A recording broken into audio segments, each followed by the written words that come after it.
Big Little Lies has left us. It's the Bennington Show. I'm Ron Bennington. There's Gail Bennington. Yo. I'm Ron Bennington. The big finale to Big Little Lies last night. Should we try to be spoiler-free for the people out there who still may want to bank it? I will be comfortable being spoiler-free, yet still giving my review.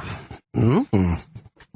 Jen is our other Big Little Lies. Were you obsessed with it, right? I'm obsessed, yeah. I did not think that I would like this show. Gail kept pushing me on house porn, and I finally copped to it. But because it's a soap opera, but I've said this before, we forget. Soap operas can really wrap you up. Yeah. You get completely wrapped into the drama. Like, I could get that way even in, like, a mediocre show. I'm like, well, I want to know what happens to everybody. But this was like, I was shocked. Every week, I felt like I liked it more. Well, they did. There was an incredible amount of tension. Despite the fact that I picked every plot point from the beginning of the season. Who was the abuser? Yep. Who was the murder victim? But, you know, the amount of red herrings that they used, particularly the other people who were, you know, bringing up how trashy our stars were. Yeah. Not one thing had to do with anything. No, none of it had to do, it was just all gossip.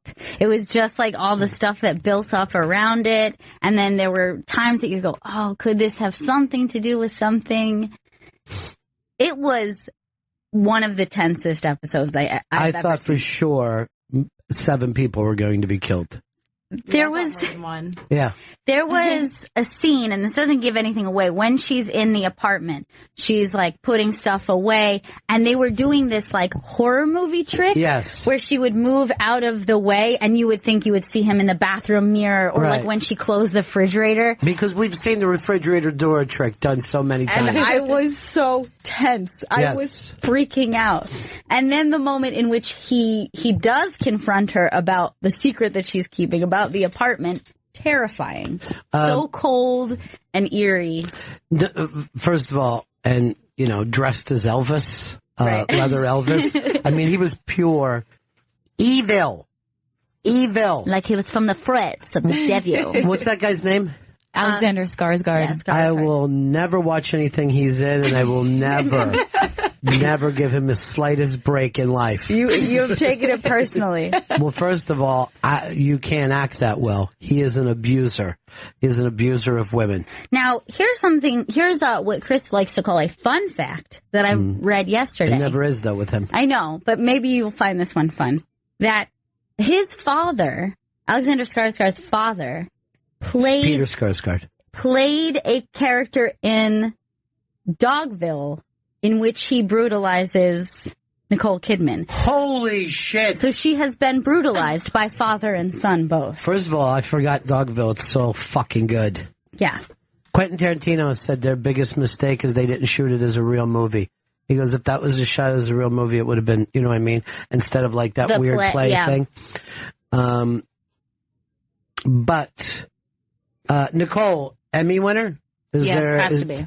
Yes. She's an international treasure. Because you can't say national. Anybody else gets an opportunity at an Emmy on the show? Yeah, I think Reese gets a nomination. Tracy Flick. For her role as older Tracy Flick. I was looking at Reese and go, well, I think Tracy Flick was the first thing that I knew her from, which is over 20 years ago. I don't think she's changed even slightly physically. No. She looks exactly the same. She does look the same. Actually, another thing was that Laura Dern played her mother in a movie. It was called Wild, like a couple years ago. And it was just like bizarre that she's playing. They're supposed to be moms of kids of the same age. Yeah. But I believe it because she has a baby face. Reese Witherspoon is like a baby woman. There are times that you look at her and you think, oh, she's kind of cute. And then other times you're like, oh, she's so fucking hot. It's unbelievable. She's so fucking hot. But you know what? One of my favorite things was, and again, I'm going to try to be spoiler free here, was the ending scenes of all the people that were on the beach. I just thought that was amazing. Yeah. I mean, this show I thought was shot really, really well. But because there wasn't a gigantic amount of story there. Like I said, there wasn't any story that you couldn't figure out early on. Yeah. But it took away nothing. Well, that's always the tricky thing about suspense, particularly when you're talking about episodic, because you have more time to create theories and ideas and figure things out. And then you wonder, like, can you only disappoint me in the end? Because either I'm going to predict everything or you're going to do something that I'm like, oh, this is out of left field. Here's who I kind of wish was would have gotten killed. Every husband. I despised every fucking husband. There was not a redeemable male. No. And again, not to, the fact of the matter is this is a town built around women and children. That's how the whole community is. And the men are fairly fucking useless to everyday life. Yes. But oftentimes hold the power if you let them. If you let them, like because that. men go for power. Yeah. That's women's fault. They try to make it okay for everybody. Mm-hmm. Where men go, this is competitive game. But when the 5 fingers unite as a fist. In my life. All the kids were great too, man. Every fucking kid was amazingly weird. You know what I mean? Like, there wasn't like a normal kid in that thing. I think of all the kids, the kid who played Ziggy, I was like, that seems like a real kid. Like, he had enough of like being a kid, but then he was kind of a weirdo, but he was kind of quiet, but he was easily intimidating because of his little shaved head and his spooky tooth. And then he was also vulnerable, right? Yeah. So like you would and then he whispered to his mom, where's my real dad at? I want you to. He scared the shit out of me, that kid. It's like that kid could easily have joined some white supremacist group. I know. And then all of her kind of night terrors and moments where she would imagine him just standing over her was so scary. It was a really tense show. Yeah, it was.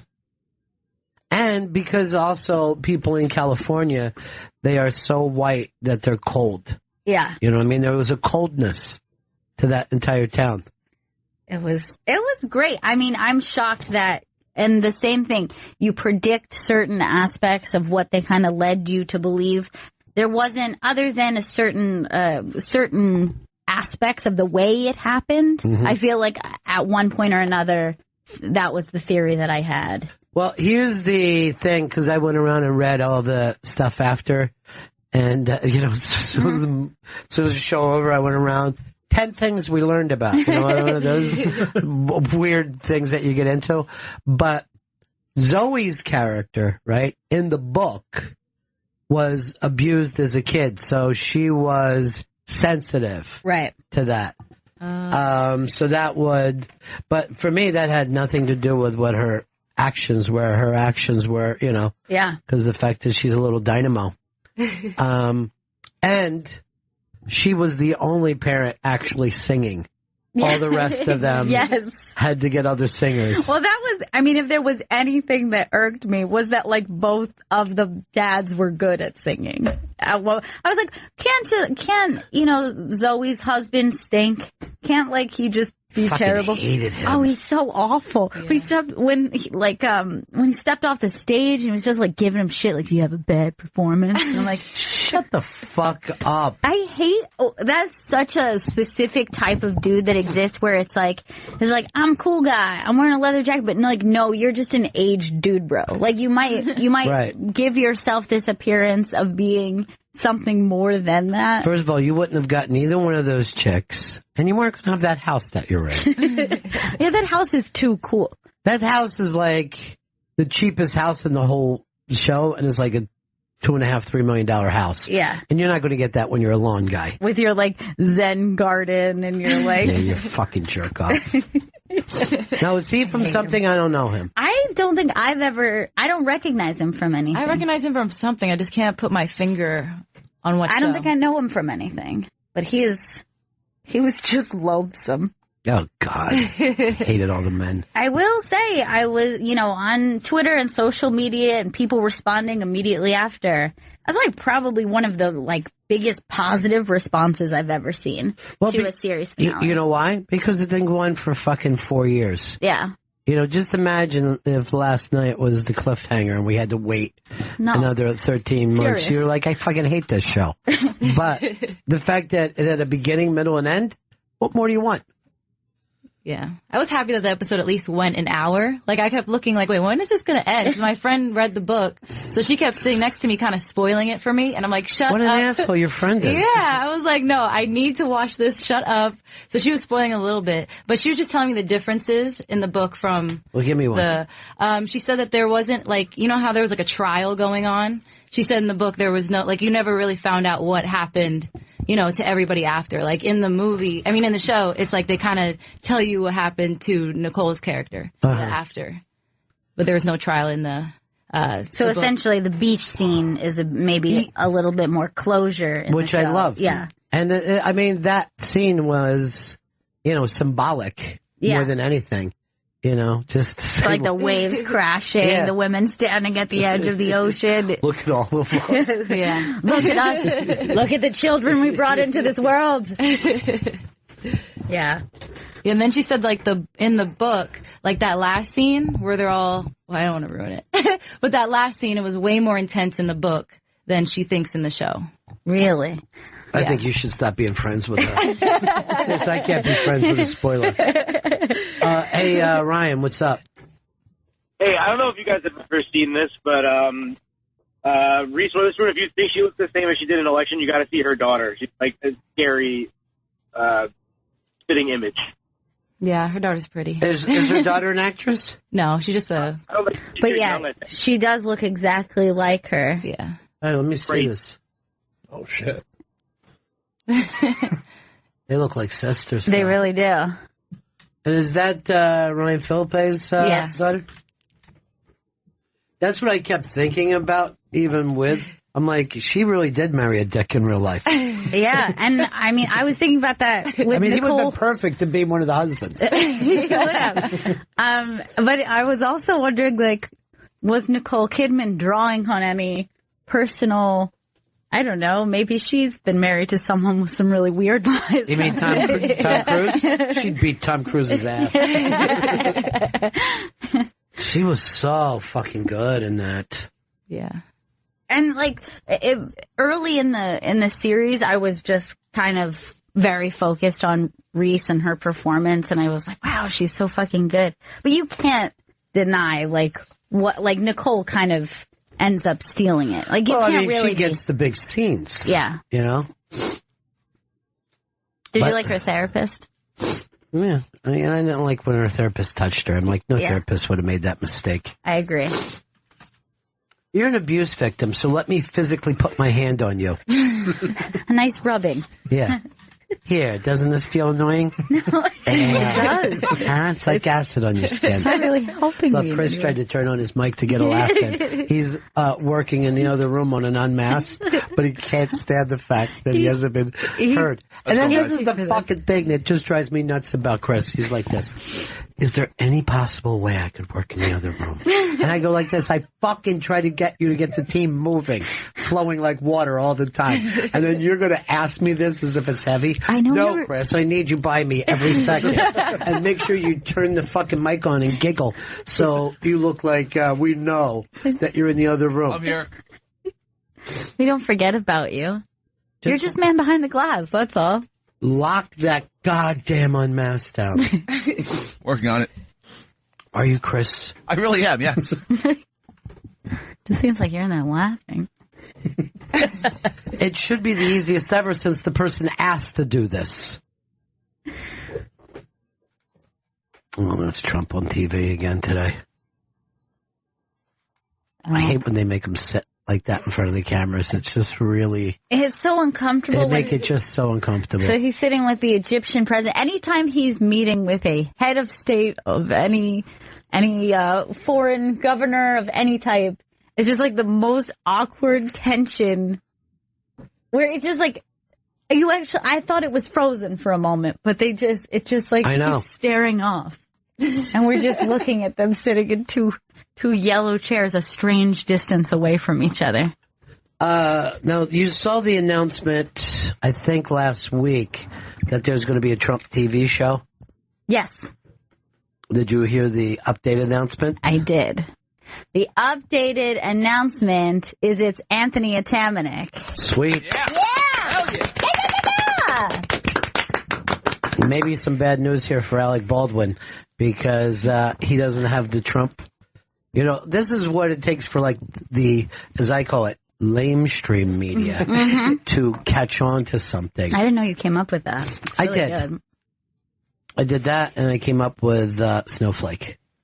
Really? That was you? And feminazi I came up with. That one I like. And libtard. I get it because it's liberal and retarded together. Mm-hmm. Just to show that that's hand in hand. I like anything that hurts more than one type of person. Yes. But this is awesome because the world needs to see how absolutely insane Anthony Atamanuik's impression is. Yeah. It's because he is honestly at another level. Like he does such subtle things that I'll never miss an episode of this. And I'm very happy for him. Very, very happy for him. He deserves it. Hey, by the way, we're thinking of just offensive words. Sherrod Small the other night at the stand was doing a word for a slur for a black baby is the best way to put it. And he said it so many times. And I'm hosting all weekend, right? So I'm standing there waiting, for the show to end and stuff and seeing that Sherrod is just nailing this. And I'm watching the tension in the white audience grow. I'm just watching people. And since he knew that it was annoying people, he was doing it more and more. Right. And I'll just say this. It rhymed with piglet. And no, I don't like it. I don't like it. You're playing the part of the audience. I'm uncomfortable with it. I don't like it. Sherrod fucking kills on stage. I never bring it up. Yeah. He just fucking murders. And he's always in a altered state almost every single time. Yeah. So this week I got a chance to see him. I'm going to probably guess weed and a monster drink together. But he was in some rare form. You would hope that those would cancel each other out instead of intensify. Well, remember how ugly the weather was Friday night? Mm-hmm. The stand felt like it was a bad murder mystery. Like everybody there was wet and in a bad mood. Yeah. It just felt like a detective was going to come in and tell none of us were allowed to leave. That was one of those things where it's just like you get really bad, cold, rain all day, disgusting weather. And then the weekend started to get nice and it was like too many people were everywhere. Like, that thing when people come out of their cave? Dude. They're like you just every restaurant I passed had a line out the door. Bars looked really packed. Yeah, people had to hunker down. But today, springtime in New York, how beautiful. It's happening. It's really happening. Yeah, after a very weird winter that was not quite a winter. No, it wasn't a hard winter, but it was a weirdly long one. You don't make it to opening day before you get one nice warm day. And that's the thing. It would be there would be some nice days throughout 2 weeks, and then you just get hit with a freezing cold day. And it felt like it started that way in November. So it was never really a fully formed oh yeah, we got some snow, we had some cold days. Right. Just felt like it was going on forever. Opening day. Yeah, we got Mets Braves today at 1. Yesterday was Yankees Rays. Yankees got smacked around to not get to leave. Are you going to wear your stupid Mets shirt every day? I was just really festive for opening day. This is my new year. If you were festive, why don't you button it? He can't button his. So he's for the Mets. So you're excited. I look forward to baseball season. The second the Super Bowl ends, it's all I care about. I watch every spring training game as if it were a regular season game. How was your big wrestling day yesterday? It was about like 3 hours too long. It was 7. It ended at midnight. What? It was a 7-hour fucking show. Are you kidding? Old people It wrestling. ended at 12:03. I think Undertaker's finally retired now. He fell into the ground at the end of the night. It's pretty powerful. Into hell? I think that was the symbolism of the moment. Pits of hell? If you were a child when The Undertaker first came on the scene, Yes. you would be retired now. Gronk got involved last night. That was one of the big moments. Was it? Because I saw the clip today, and it was a fucking an embarrassment. Yeah, it was. Everything about it was done awful. They didn't tell this female security guard that he was going to be jumping over, so he jumps over the barricade, and this woman rushes him and is like, "Hey, you can't come over the edge. You got to get back there." And a referee had to come over and be like, "Hey, it's part of the show." It's Gronk. I understand Orlando doesn't have a fucking NFL team, but They don't recognize the sport. first of all, I'm all for girl power, but stop acting like there's going to be a female in the pit stopping Gronk from coming over the top. But he looked embarrassing, and there was nothing to his move, and he oversold his face. Was he like hamming it up really big? Yeah, but in an intense, almost special needs way. That sounds about right. But why does it? What is wrong with that league that they think after a long weekend people are looking forward to a 7-hour show? That's a very strange choice. There's not like 7 hours that you want to hear of anything. You know what I mean? I don't want to be at a party for 7 hours. Yeah. That's too long for anything. I don't want to be with a prostitute for 7 hours. Yeah, I was. By the end of it, I really didn't. I just didn't want to watch wrestling. You seem like you were going to agree with me on the prostitute thing. Oh yeah, you're right. I can't be there for 7 hours. I'll kill her. Yes, you should. And was there even one good match? I love watching Triple H at WrestleMania. So Triple H Rollins was cool. I heard just the opposite. I was looking at the things today, and people are going, we hope that's the last time we see Triple H. I love Triple H. He's been the guy that's just been there since I was a little kid. Like, he's my... Yes, that's why it's stupid. And then the fact that he's still there and he was doing it when you were a little kid is a problem, not a good thing. I just want to know what he was going to compare it to. You're like, he's like my... I was going to say my Undertaker, and then I remembered Undertaker's still there. But I like that you just... it's just like it was another wrestling reference. My favorite thing about the Triple H match, though... He doesn't listen. When you let him in, he keeps like a little bull in a china. Go ahead, what was it? So Shane McMahon's kids were front row for the Triple H Seth Rollins match, and because they're Triple H's nephews, they're not playing along with like who's the heel and who's the face. So you just see 3 little children getting in Seth Rollins' face like, boo, you suck, let's go Triple H the whole match. Why don't they try to support their grandmother in her job working for Trump? Somebody needs to teach them about kayfabe. Soder was telling me the other night, he was like a child talking about this too before it happened, all the things that he wanted. And he's like, when Vince dies, Triple H is really going to turn that in. I'm like, dude, A, Vince is never going to die. Mm-hmm. B, who knows if that family could even run that without Vince? There's a whole business side of that has nothing to do. Right, with the showmanship. Yeah.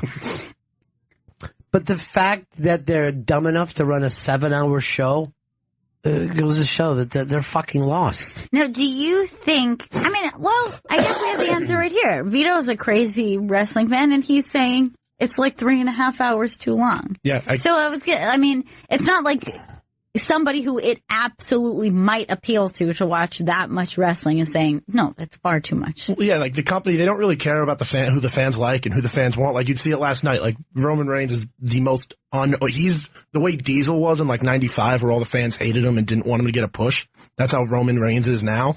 And he's the guy that... Oh, like Diesel. Oh, good. Okay, now I got you. A wrestling reference explained with another wrestling reference. You like Mabel Doink, where he's part Mabel, part Doink the clown. I get it.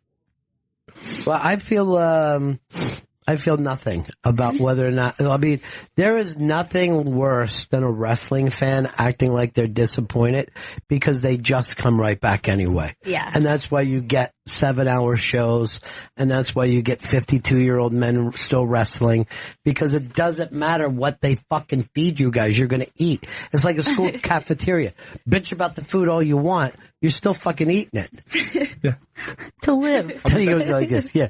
I'll be back tonight. I'll be back Monday. Oh my God. You're going to watch wrestling tonight? I'm going to watch Raw because another group of old guys that came back last night, the Hardys, won the You title. don't have a girlfriend, dude. You need to start focusing on adulthood. I don't What know. would a woman in your life say? So I got 2 straight nights of wrestling. I don't care what she'd say. I'd say God. Monday Night Raw, Tuesday Night SmackDown. It's my next 2 days coming up. And that is the same as your last week. Nothing fucking changes. That's why your opinion doesn't mean anything. You still do it. I will never give up on the WWE as much as they keep. I stopped watching for 1 month when Sheamus was champion. And then when they got rid of him, I came back. It's the only boycott I ever stood against them. Well, He's like actually a real life person who needs Queer Eye for the straight guy. he does. You need a Queer Eye. Yeah. You need a fucking belt around your neck is what you need. Ultimate Thrill Ride last night as they booked it. The ultimate thrill ride. It's kind of interesting. Last night, I was watching my soap opera while you were watching yours. Yeah, well, Your boy's soap opera. Mine was 7 times longer than yours. Mine was true. Mine was That your is entire true. season. You binge watched it. Yeah. 2-hour pre-show where like former wrestlers come on and like they don't know how to do the whole pre-show thing, and like Shawn Michaels is just stumbling through talking. Well, like, what are they doing in a pre-show? Like, what would be the purpose of this pre-show when you have that much wrestling ahead of you? They have a few matches in the pre-show, and in the pre-show they like give their predictions for the matches. Why would they give their predictions when they know the answer? That's what I don't understand. How like JBL is sitting there and he's like, "Well, I really think this is Undertaker's big night." You know, he's just a monster at WrestleMania, and I put a lot of money down.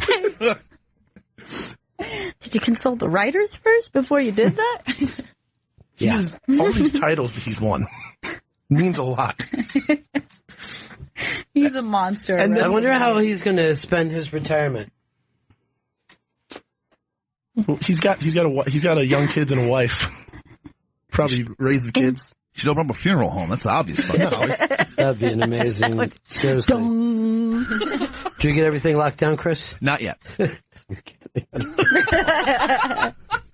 Then why are you in there, Chris? Chris, get back in here. We need you. You are needed at all times. And even though we can still talk to you, we physically need to be able to just reach out and touch you. Reach out and touch Chris. Hey,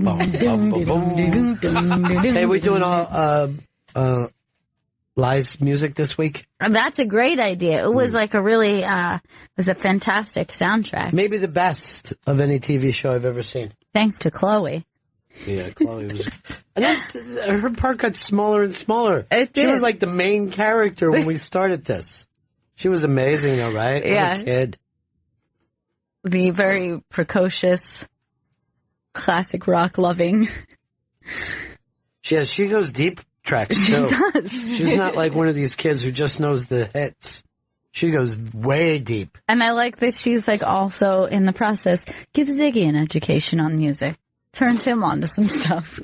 And he did Yeah. you know, I give him credit for that. I mean, some kids, they got no fucking background, but they just sit there like, I don't know this. But he was like, okay, I'm in now. All right. Put a fucking mixtape together for me. And I love like that little touch of like, so she like shows him Papa was a Rolling Stone, but then he has to take that back to his mom. Like, watch me perform this, Mom. Like, Right. that's like such a kid thing. Mom, I've learned a new song and dance. Right. And I like to perform it to you. Papa was a rapist would be a better fucking song. Wouldn't you just have said to him as a little kid, your dad raped me and then left? He was very rapey, and that's why I just don't think you should meet him. You're the product of a rape. So does that change things for you? I hope it doesn't fuck with your self-confidence. So will you stop bugging me while I'm trying to sleep about who he is? I'm trying to fucking hook up with a barista right now who seems to be like a nice guy. Who finally got a plot point in the last episode. Get out! You heard me out! You missed that, huh, Vito? Yeah. Yeah. But you know what's great about Vito? Doesn't stop him from laughing. No, he still enjoys it. 0 reference points. He's like, it's like wrestling. That's just like wrestling in the Mets.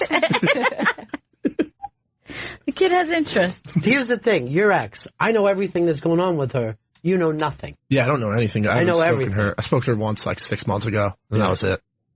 I know exactly who she had sex with. That's nice for her. It seems like she's moving on. You should too. I've moved on to myself. I'd love for you to get on Tinder. Jump on it. I have no interest in. The idea of meeting strangers on the internet grosses me out. It's so fun. Here's the thing, though. Look Vito. at Chris. Your time, the fact that there's me time should be growth, okay? Not medicating yourself with constant wrestling. I've definitely recessed since. Like usually people are like, I'm going to stop watching wrestling. I'm going to get into the gym and maybe less baseball. I just went, I'm going to go to even more events. Can I tell you something? I'm going to do everything I like. I have no problem with your baseball obsession. I want you to enjoy that. Okay, it's good. We're going to have a fun season. It's a sport, and you don't know what's going to happen. And it's something that men watch. Well, men, like 13-year-old men watch wrestling. The fact that you said 13-year-old men makes me feel like you're a pederast. Would agree. I don't associate with them at the shows. I think that you do. Unless they have, like, cool shirts. Unless we have the same shirt on. Then I'm like, hey, nice Shinsuke Nakamura shirt, bro. I can't imagine that you think that you have cool shirts. They got some pretty cool wrestling shirts. You're gonna have to fold those up, put those away in the closet. It's time to hit the streets. By the way, Sarah said this. Why did Jane always leave the door open after a run? To give me a heart attack? Yeah, there was a lot of things like that. I don't know what we're doing over there with the phones, Chris, but there's no way I can get the person's name like this. Hi, I don't have your name. This is Ron. Hey, it's Rob in California. Hey, how you doing, buddy? Fantastic. My wife got me into the show, and it was pretty good. I love how the one character, without giving anything away, wanted to come to this town, get a better life, score big. She ends up falling for a coffee maker that rides a frickin' bike everywhere. Look, he was a good dude. Yeah, he stood up for her. And he's got sensitive enough to be confused for gay. And it's his business, right? That was his business. Yeah, I think it's his I mean, I would be bold if it wasn't. He was kicking someone out like that. I kick people out of places all the time. All right, thanks, Rob. Hard Rock Johnny wants to jump in. Hey, Johnny. Johnny. Bennington's. Yeah. What's that, Johnny? I was going to talk about WrestleMania because I'm a boy who likes wrestling still. Why would you want to discuss it? It was 7 hours. That was going to be my first thing is, Jesus Christ, it was too fucking long. But don't you say that almost every WrestleMania? I guess. It's really the one time I watch still. I will say it was kind of cool watching Sam on the pre-show, which was pretty funny. Like, actual on the air interviewing fans and Jerry Lawler making fun of his hair. Mm. Well, that was fun. Sam has, he's living his dream. There's no doubt about it. No doubt is right. And it was a good show, though, I guess. Johnny, you're bringing so much to this. It's the amount of color that you're bringing to this conversation. Right, so it started off as a really good show. They had too many good matches early. And then it just kind of went downhill to the How many good matches can you have in 7.5 hours? By the way, you could have had this conversation in the 90s because it's always the smaller guys that go out and work hard and the bigger guys are lazy. Yeah, and there's nothing new about this. The hardest worker was Shane McMahon, taking the big bumps. You could have also said this in the 90s. Yeah. And none of this is new. Steph took a bump through a table last night. That's pretty ballsy for... You could have said this in the 90s. She always took that family, or they're like the Trumps. They're going to go out and work. They seem like they should be best friends, like family friends. Well, they are. Vince and Donald Trump are friends. The president is in the Hall of Fame.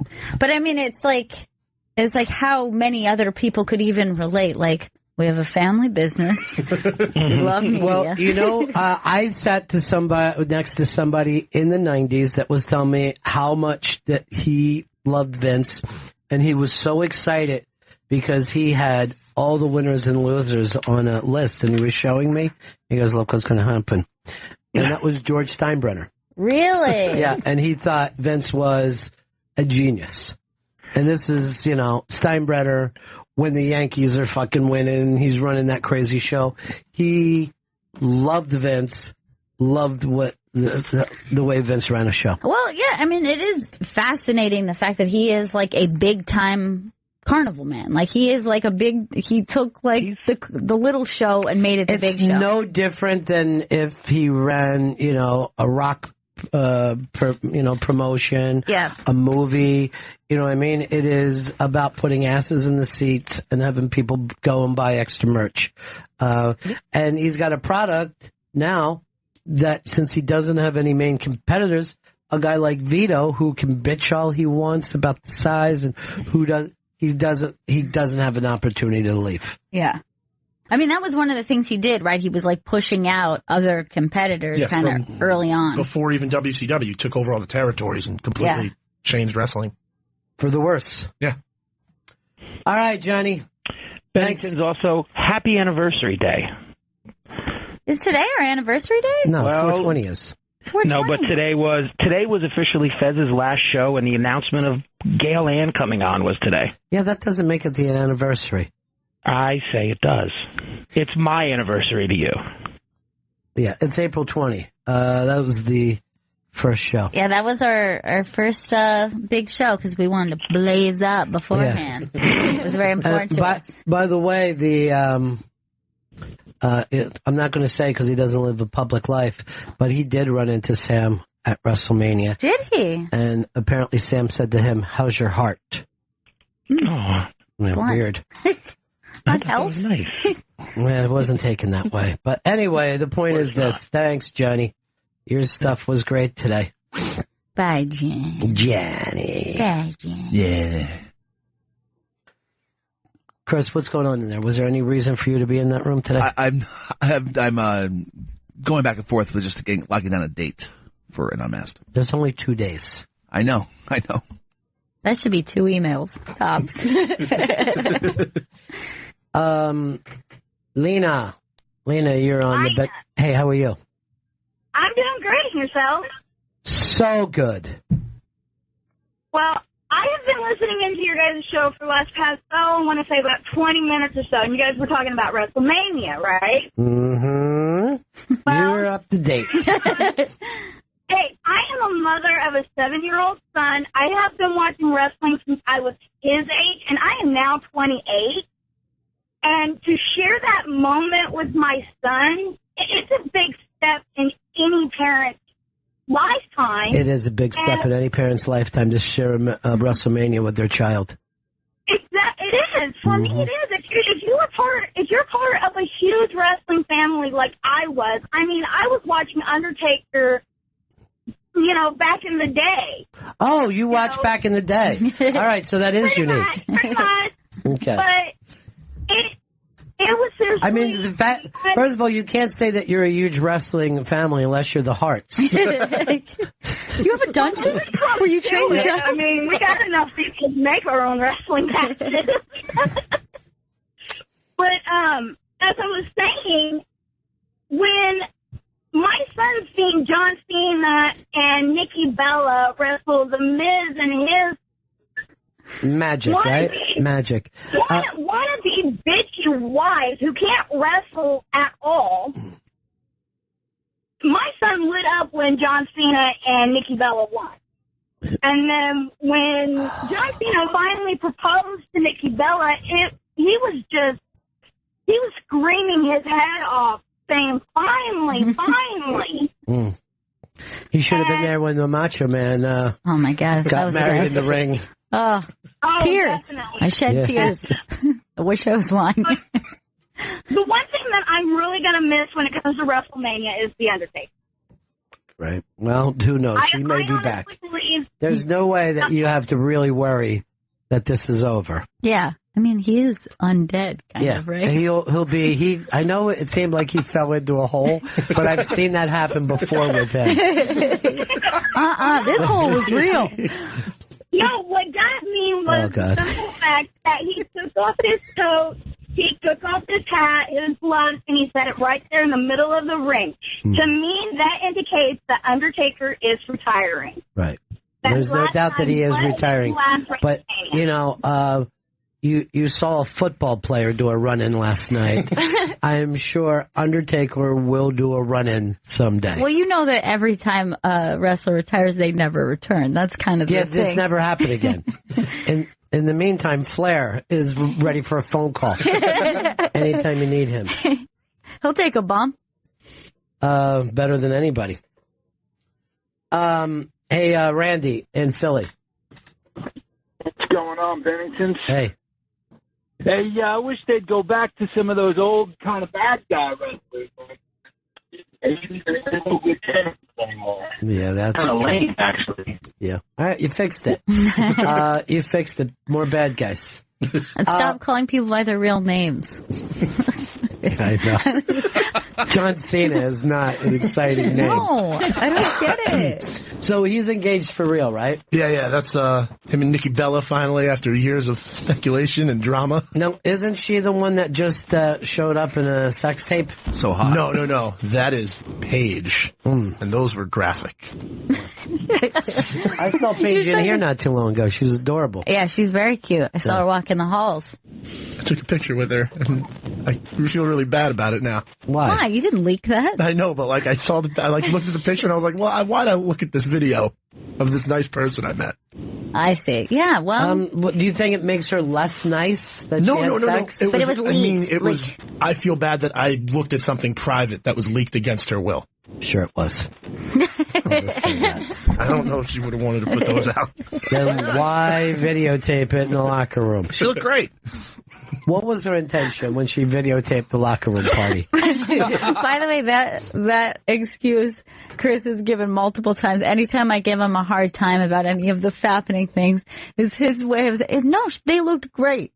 I'm like, no, they are not saying, like, that's a bad angle. They're saying like, they don't want them out. It's like, why? She looks so good. I'd be happy if I looked like that in the video. I'd be fine with it. Oh, boy, the Dems are starting their stupid, gorgeous thing today. Spinning their wheels. Feels like spinning their wheels. Of course it is. This TV show, this is as bad as the WWE, the U.S. government. It's surprisingly even longer. It is. It just never ends. This show is always on.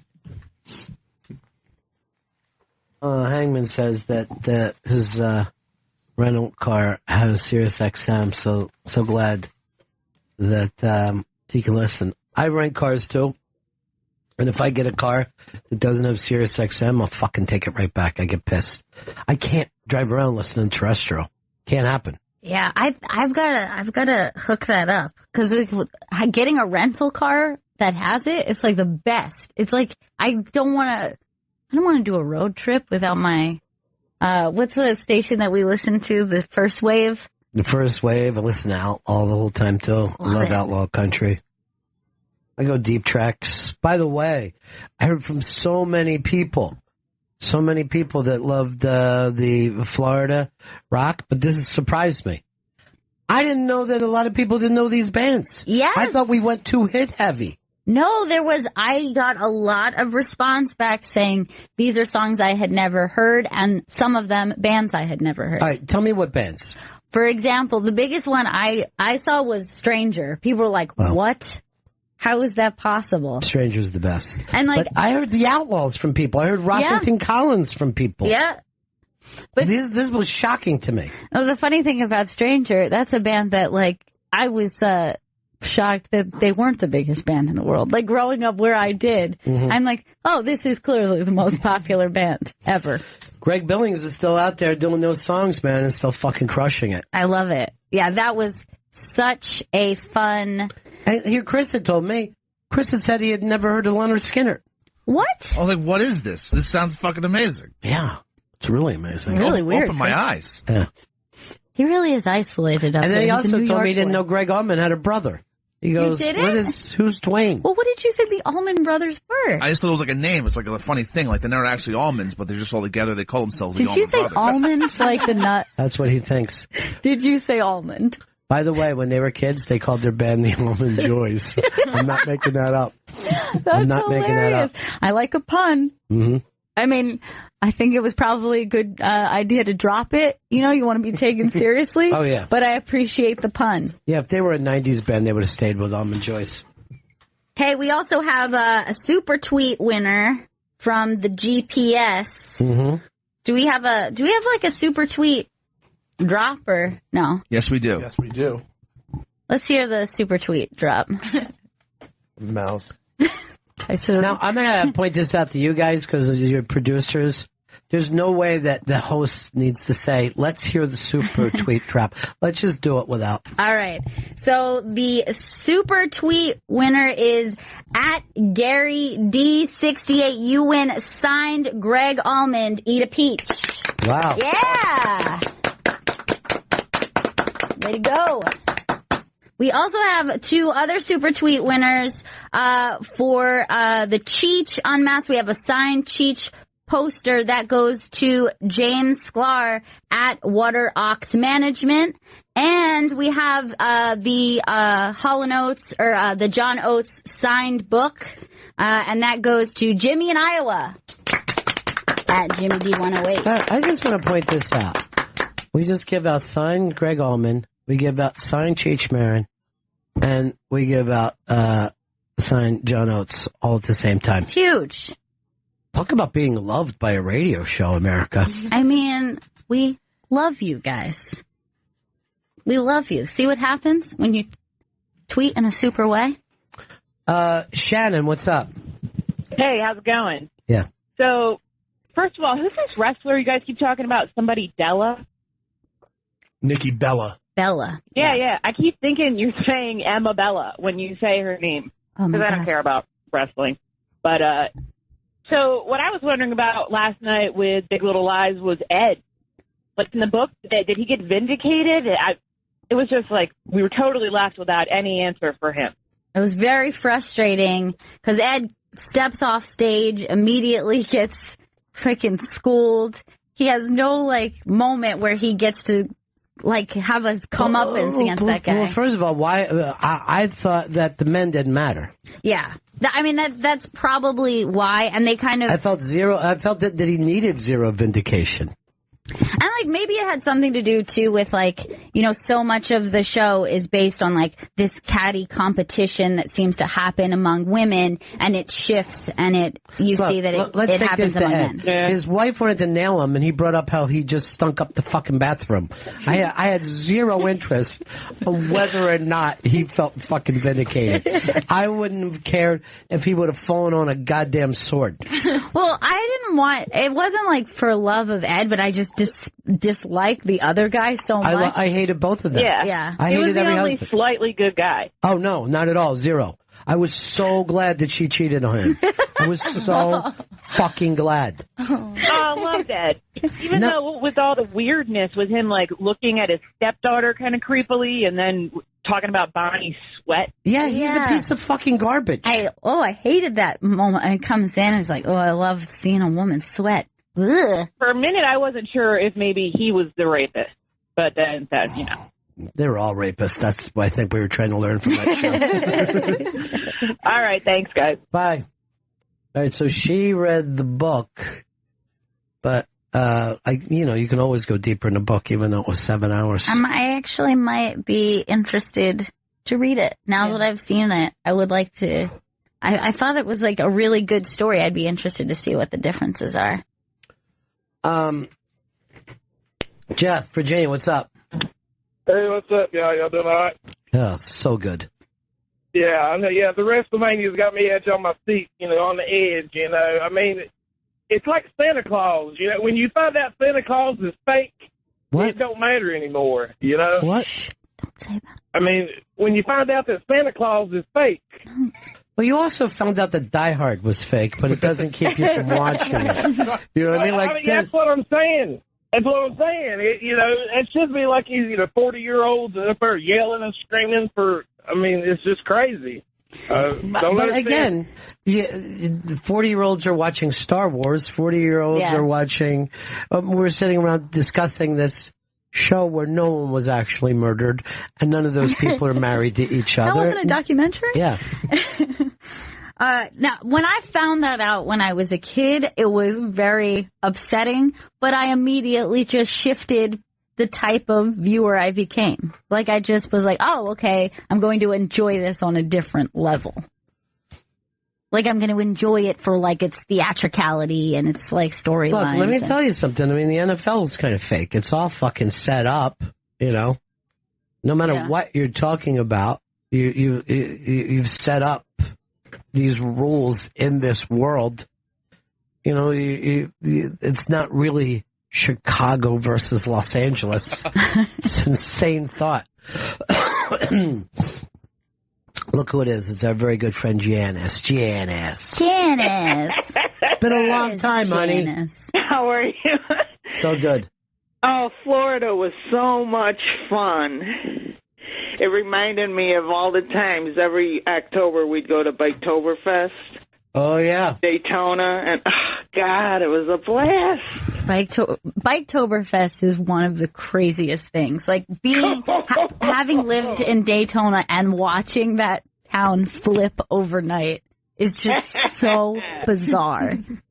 Oh, how I loved being on my husband's arm. You saw some of those bands there? Oh, yeah. We spent a lot of time across from Boot Hill. Oh, yeah. Yeah, it was fun. That's where, Jello wrestling would also go on for 7 hours. When Jello wrestling, isn't fun and sexy, but actually starts to get violent and weird. And exhausting. Yeah. I just watched the Salinger documentary that's on, and it seemed like his only vacation spot was Daytona Beach. Really? Yeah. I haven't seen that, but I'd love to see that. It's fucking pretty good. It's a blast. All right, sweetie. Hey, Ronnie, could I bother you to tell me, I tried to wake up to re-listen about when Ronnie Van Zant, did you say he got shot after he crashed? No, it was Artemis Pyle, the drummer. So the Skinner plane goes down in some fucking shitty swamp somewhere, and he goes rushing through to try to get help. And I think it was because the movie Helter Skelter had just played on TV that people were very edgy about it. And the farmhouse that he went up to, the farmer shot him. It's so crazy. He was in a plane crash and was shot within, a half an hour of each thing happening. But it's also weird that it's not a bigger story. I know that. I mean, first of all, that sounds like something out of a movie that you would go, "Oh, come on!" Then he gets shot immediately after he survives. Yeah, that's what happens. Yeah, that's what happens to Harrison Ford. Right. You go play lotto after that. Holy shit! Yeah, that was crazy. All right, thanks, honey. Bye, Janice. Thank you. Love you guys. Yeah. We love you. Let me take a little break here. Bennington. It's the Bennington Show. Monday. Tim Knight tweeted, "I don't think they realize their listeners lose IQ points whenever they talk about wrestling. I think it would be impossible for Tim Knight to lose IQ points. That would that can't actually take place." It's the Bennington Show on a Monday. I think the fascinating thing up on the iBang today is the woman who had a meltdown in a restaurant because she saw two people kiss. And it went on for far too long to even explain, but you got to go see this fucking meltdown. But I've always been amazed about people who get weirded out by other people kissing. Yeah, it's one of those things like you choose to do it or not, the PDA rules that you make up in your own relationship. But like, isn't it just as weird to have a strong reaction to being like the person who makes out? But let's say this. Do you ever get annoyed if you see people kissing? It never has bothered me. I guess it would really have Is it gays? to be. Yeah, is that what bothers you if you saw gays kissing? I guess if it was two men, and that wouldn't be okay in the eyes of God. So, no, like, maybe if someone was like, actually like grinding like on top of me, like if they were fucking with my physical space, but I would never just like walk by a couple who was like, be interacting one another and it would bother me. Yes, that's what I'm talking about. I'm talking about people kissing or even making out has never made me sick to my stomach or thought to myself, oh, I'm trying. Like, I've never went to a movie theater and if people were making out, thought, this is ruining the movie for me. Yeah, and I know people who have really strong feelings about it. Like, really bugs them to see people kissing on the train. Yeah, yours are stronger than I even expected. I thought that you would have agreed immediately. Chris, I'm sure it doesn't bother you. I like it, and I've been in bars drunk, making out very heavily with women. That's a very good point. If you're in a bar, the chance suddenly everyone gets like fucking high school and like a high school hallway. But I remember even like principals would be fucking freaked out about that when I was a kid. Like, what do you care? Two people are fucking kissing. They're not having sex. I don't like when it's people I know. Like if I'm like with two friends and it's like me and my friend and his girlfriend and we're watching like a movie at their apartment and they decide to spend the movie making out and I'm like, well, I guess I'm just watching this alone. First of all, that never happened. When I lived with my friend, his girlfriend would come over and I'd sit there and watch a movie with them and they'd end up on top of each other making out. I think that's nice, and I think it could lead to a three-way. And I also worked with them, and in our cab rides home every night, they would make out when I was in the back seat of the cab with them, and constantly. You should be more of a voyeur. That could be your thing. Maybe if you just... Or a cuck. I felt like a cuck. I felt like a cuck who was a part of it. A cuck is a part of it. Yeah, you play a role as a cuck. It's that you don't have a role. Anyway, put on this woman just to see how crazy she gets. Don't do it, because it'll just sit around her head. Then leave. Why are you here? You have your food. Excuse me, I have a right to be here. This is a place where you eat, not where you make out and spoon. He just told you. We are waiting for you to finish up, so we're chatting. Go make out outside. You're a heinous person. You're a prostitute. Cool. I'm not getting paid. How can you make out while here in front of everyone? Like a Step for a second. By the way, what gives you the right to look down on prostitutes? Yeah. They're making a living. It's no one's business. I don't have a problem with prostitutes. I mean, to me, prostitution and fucking carrying blocker, you know what I mean? It's fucking, you're doing something with your body. Why would I give a shit if that person decides sex is what they're doing, as opposed to hauling fucking bags of cement, which is also very rough on your body. All right, go ahead. There are people here. Okay. Do you have any manners? Can you just finish up your transaction? We'll order and we can both move on. Oh my god. You're really escalating this. I would just like to order and then we'll leave. You shouldn't be here. You're a oh my god. All right, first of all, stop this. Where's the fucking thing where why are we getting this stuff where there's bleeped out? That was the link. That's the only link I found. No, the link that we had did not have any of this. It's on the iBang. That's the one that we had in today. All right, never mind. Fuck it. Anyway, this is the Bennington show on a Monday.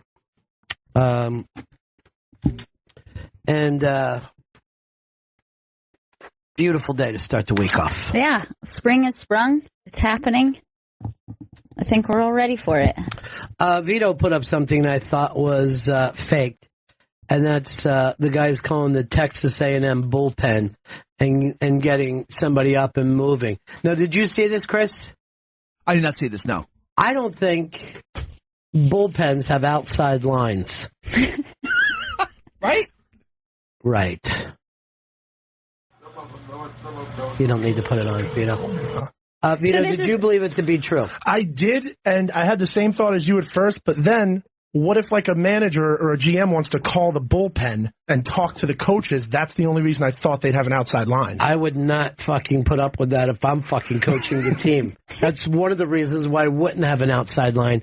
And then B, if you're running a bullpen, who's supposed to call and tell you to get somebody up and moving? Yeah. So here's what I think they did. I think they watched this, right? I think this is taped. Yeah. And then they went back and played this thing out. Pretended as though they were the ones who made the call. Because, who would be this person who takes the call and said, hey, some guy says we got to make this call right now? He has the number, so I guess we got to get him out there. Just is there just like any random intern that they were expecting a call from? By the way, this also up. This actually shocked me if this is true. The millennials are now our gayest generation of all time. They're claiming 20% of millennials have themselves as what? Well, I guess they're not gay, but bi, gay. Yeah, the LBGTQ community. I can't ever remember all those things together. Yeah, they are. I mean, can't we have a name? Do we have to go with initials and keep adding them? I know. We should have one lovely blanket term because millennial would fucking work perfectly. Millennial, I think it sounds like that's starting to work. So 20%, according to this study, identifies as one of those letters in that community. This is certainly the biggest out community we've ever had in a generation. Well, I know a lot of the young male comics, and they don't call themselves bi. I forget what the term is. Pansexual? They call themselves pansexuals. Yes. And then some of them say they're polyamorous. Yeah, which means that they feel they are able to love more than one person and one type of person, and so they kind of carry on relationships with more than one person. So is that going to be the next marriage? Will the poly marriage finally come along? I think it should. I think that there's no reason that we should have a problem with it. It's between consenting adults, I don't see any problem with anyone saying, hey, this is the union that we want to have. I think one consenting adult is all you need. Right. I don't think both adults need to consent. Now, Chris, do you feel like you missed this or... All right, when I first jumped on Tinder, I saw the words polyamorous, and pansexual all over the fucking place. I just looked them up. I was like, wait a minute, what does this mean? So I think I'm in it right now. I would consider myself polyamorous at this point in my life. That means you're with dudes. Oh, what? Oh, no. Just women. No, but could you be in a relationship? So this is, polyamorous. Polyamorous doesn't just mean I date. It means I'm in a committed relationship to more than one person. The amour of it means about love. It's not just I'm in an open thing or I'm kind of sleeping around because that's what I want to do right now. It means I feel like I can fall in love and have committed relationships with more than one person. No, so I couldn't do that. 3 So you're girlfriends. not. After he's screaming, I'm polyamorous. Well, I didn't realize what it really meant. When you looked it up, you didn't do a very good job. Yeah.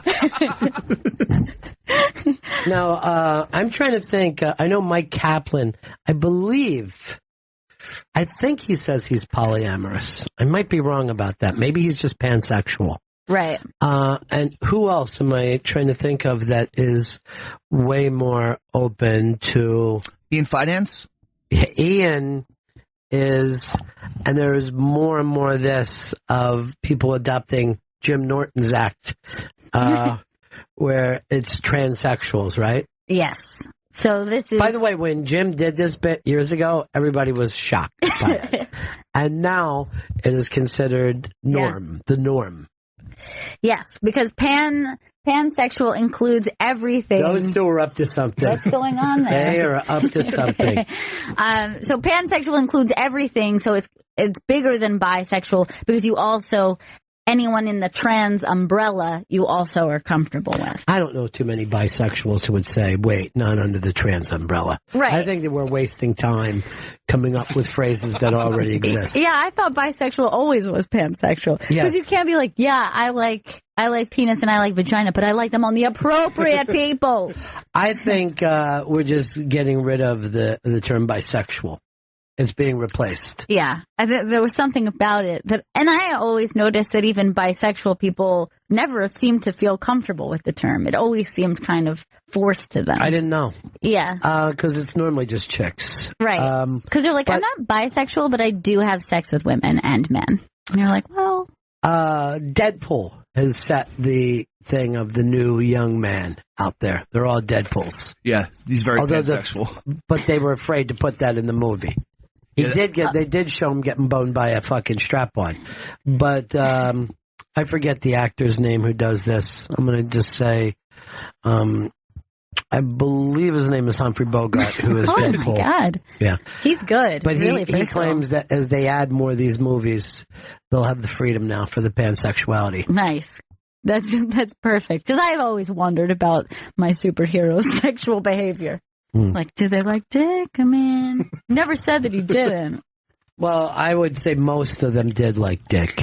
So, considering the idea that 20% of millennials right now are identifying as part of this community, how do you think that's going to change things? Do you think the number is going to grow? Is it going to change the way, we think about sexuality in this country? Will it keep us open to things like, polygamy, polyamorous relationships, stuff like that? I couldn't begin to, the future belongs to the future. Yeah. You know what I mean? So, if you tell, I think it has a lot to do with the fact that we raise kids where don't be so judgmental of other things, and it makes it easier for this to happen. Right. Now Liz says this, I think I'm considered to be pansexual. Men, ladies, trans, I don't care. I just like attractive people. Well, Liz, I don't think that you limit yourself to attractive people.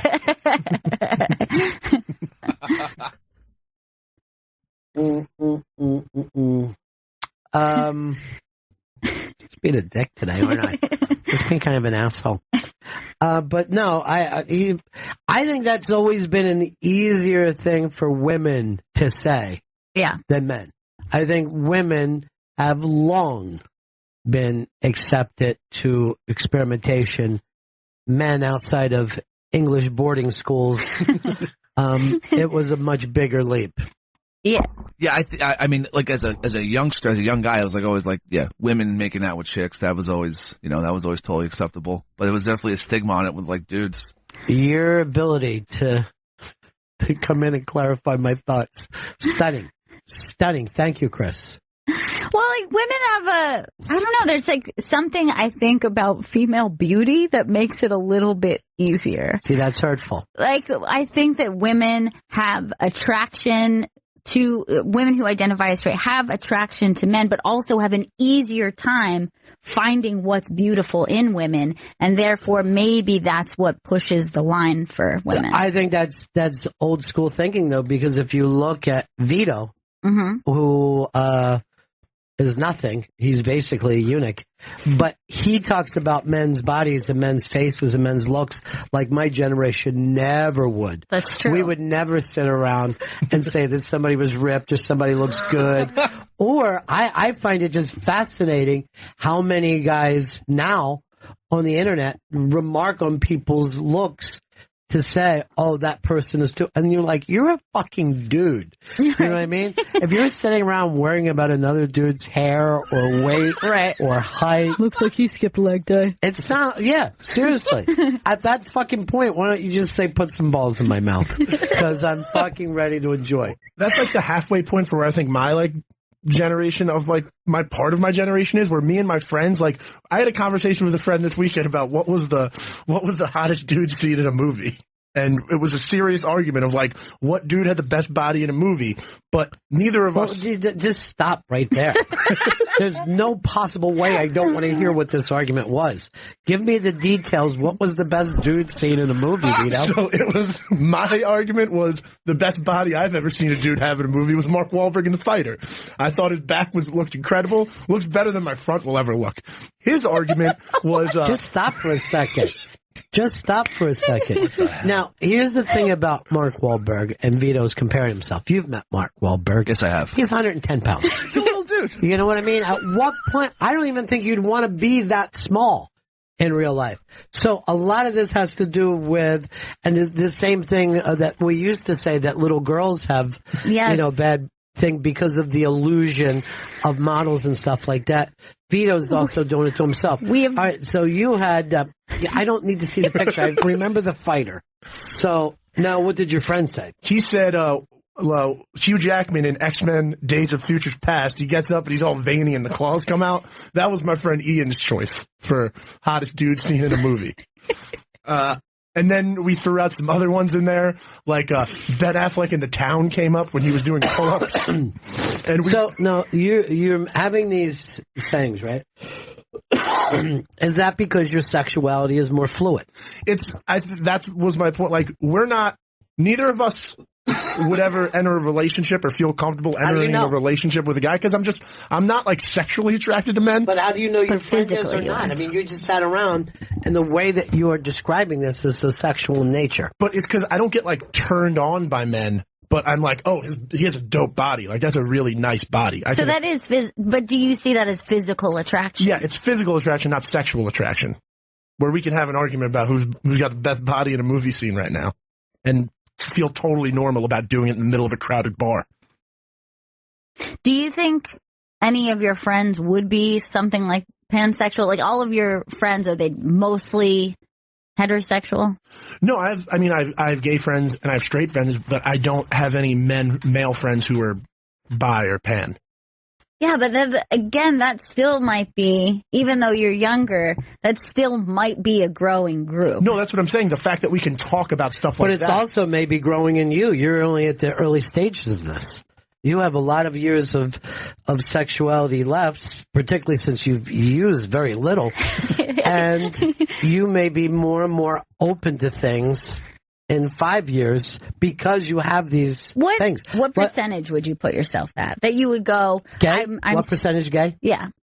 Like 35% gay. Oh, I think you're a little higher. And I'm not saying way higher. I'm going to say you're 41% gay. That's fair. Like, I'm not gay enough to do anything, but I'm gay enough to be like, look at that guy. Like, look at Joe Manganiello, another one who came up in our arguments. You just like hairy dudes. You like bears, bro. All right, now the fact that shaming. Yeah. Now, where would you put Chris as being? What percentage for him? He's one of those tricky people where he doth protest too much, right, which always concerns me. Oh yeah, he screams about it. Yeah, like I'm going to put him in the mid-60 level. I'm going to say 64. No, you know what? Let me change that. 62%.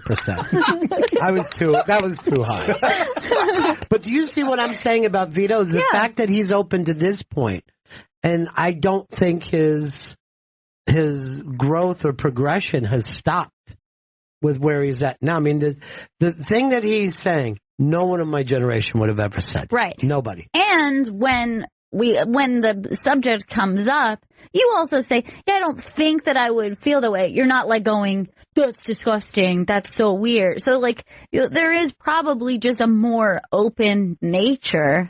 And the fact that you're the type of person that you're not attractive to women, you know what I mean? Women are not going to be attracted to you. You should leave it open. Like, you have a better opportunity of one day finding somebody, you know, if you have more options. And you have bear status. He's so hairy. Now, if you look at Jen is always, she knows what other women are doing, saying, you know, looking like, you know what I mean? Yeah. She's very, And that used to be the way women were. Men were just the opposite. Yeah.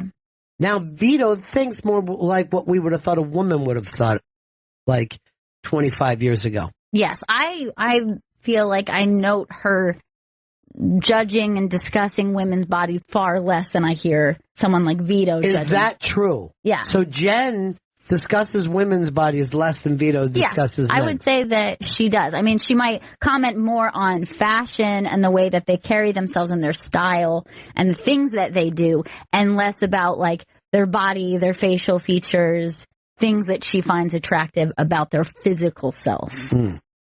Like I would say, Jen, you might get into almost like a girl crush mode where you're like, oh man, I like that girl. I think she's cool.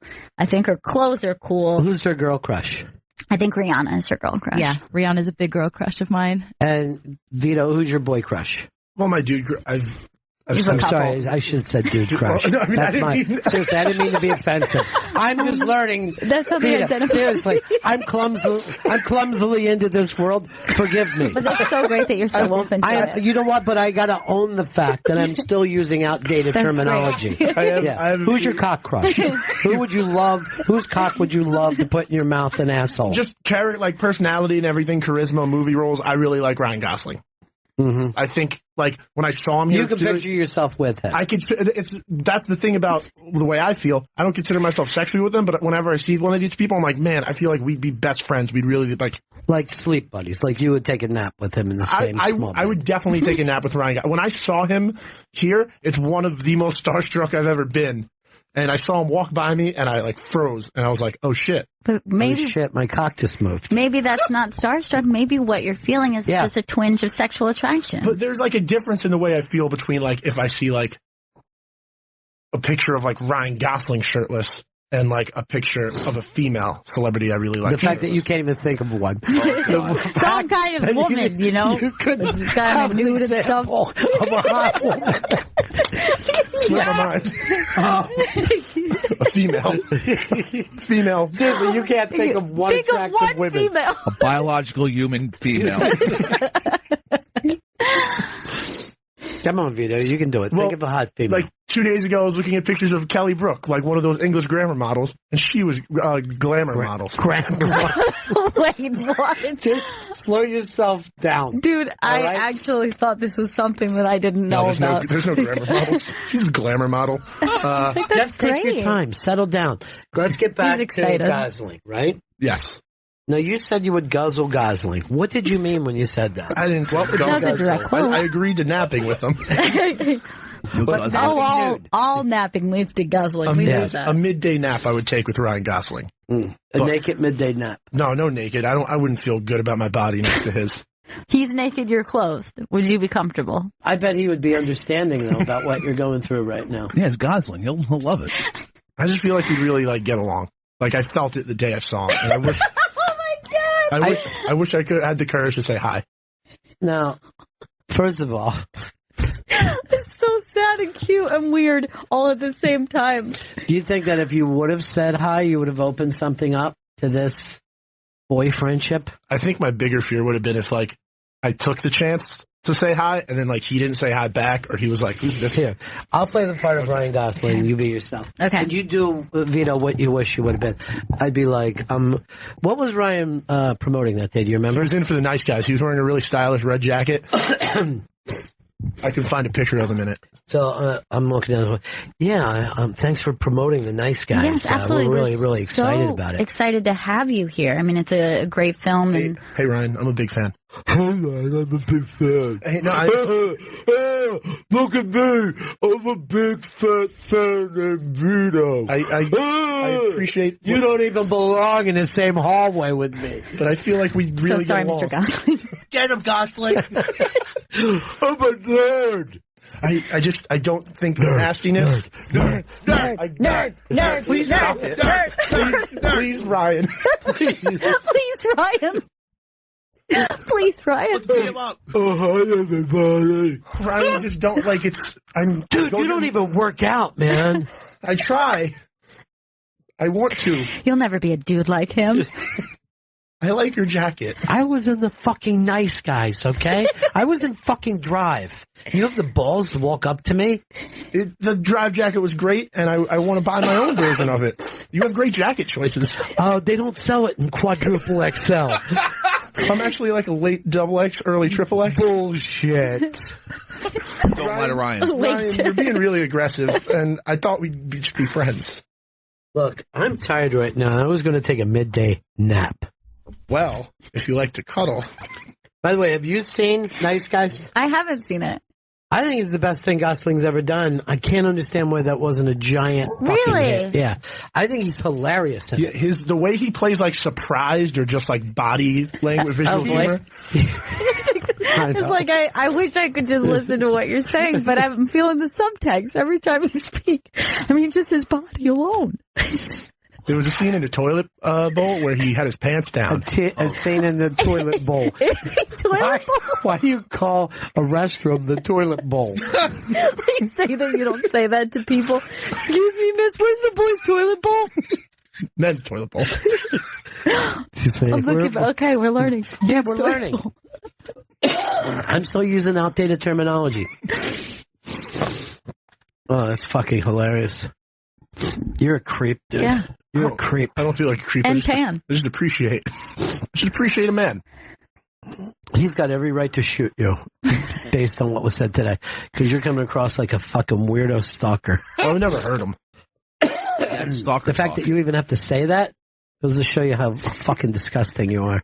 Don't worry, I'm not here to hurt you. I just want to be friends with him. I think if we went out for a beer or maybe like a nice happy hour.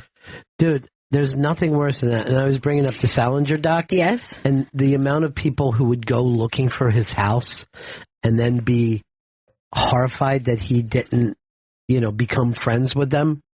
And then they would leave the note of, I thought that you were a great person. To think that I was stupid enough to read your book. You know what I mean? And you're just like, it must be awful to be famous on that level, Yeah, particularly where people have that thing where they're like, I feel like we know each other. Like, because I've experienced this work of yours, then you and I have a deeper connection. Also, this is what was fucking annoying me. Because even people who are like learned people who said, look, if one person read the book and they killed the celebrity, that's one thing. But two, and then three.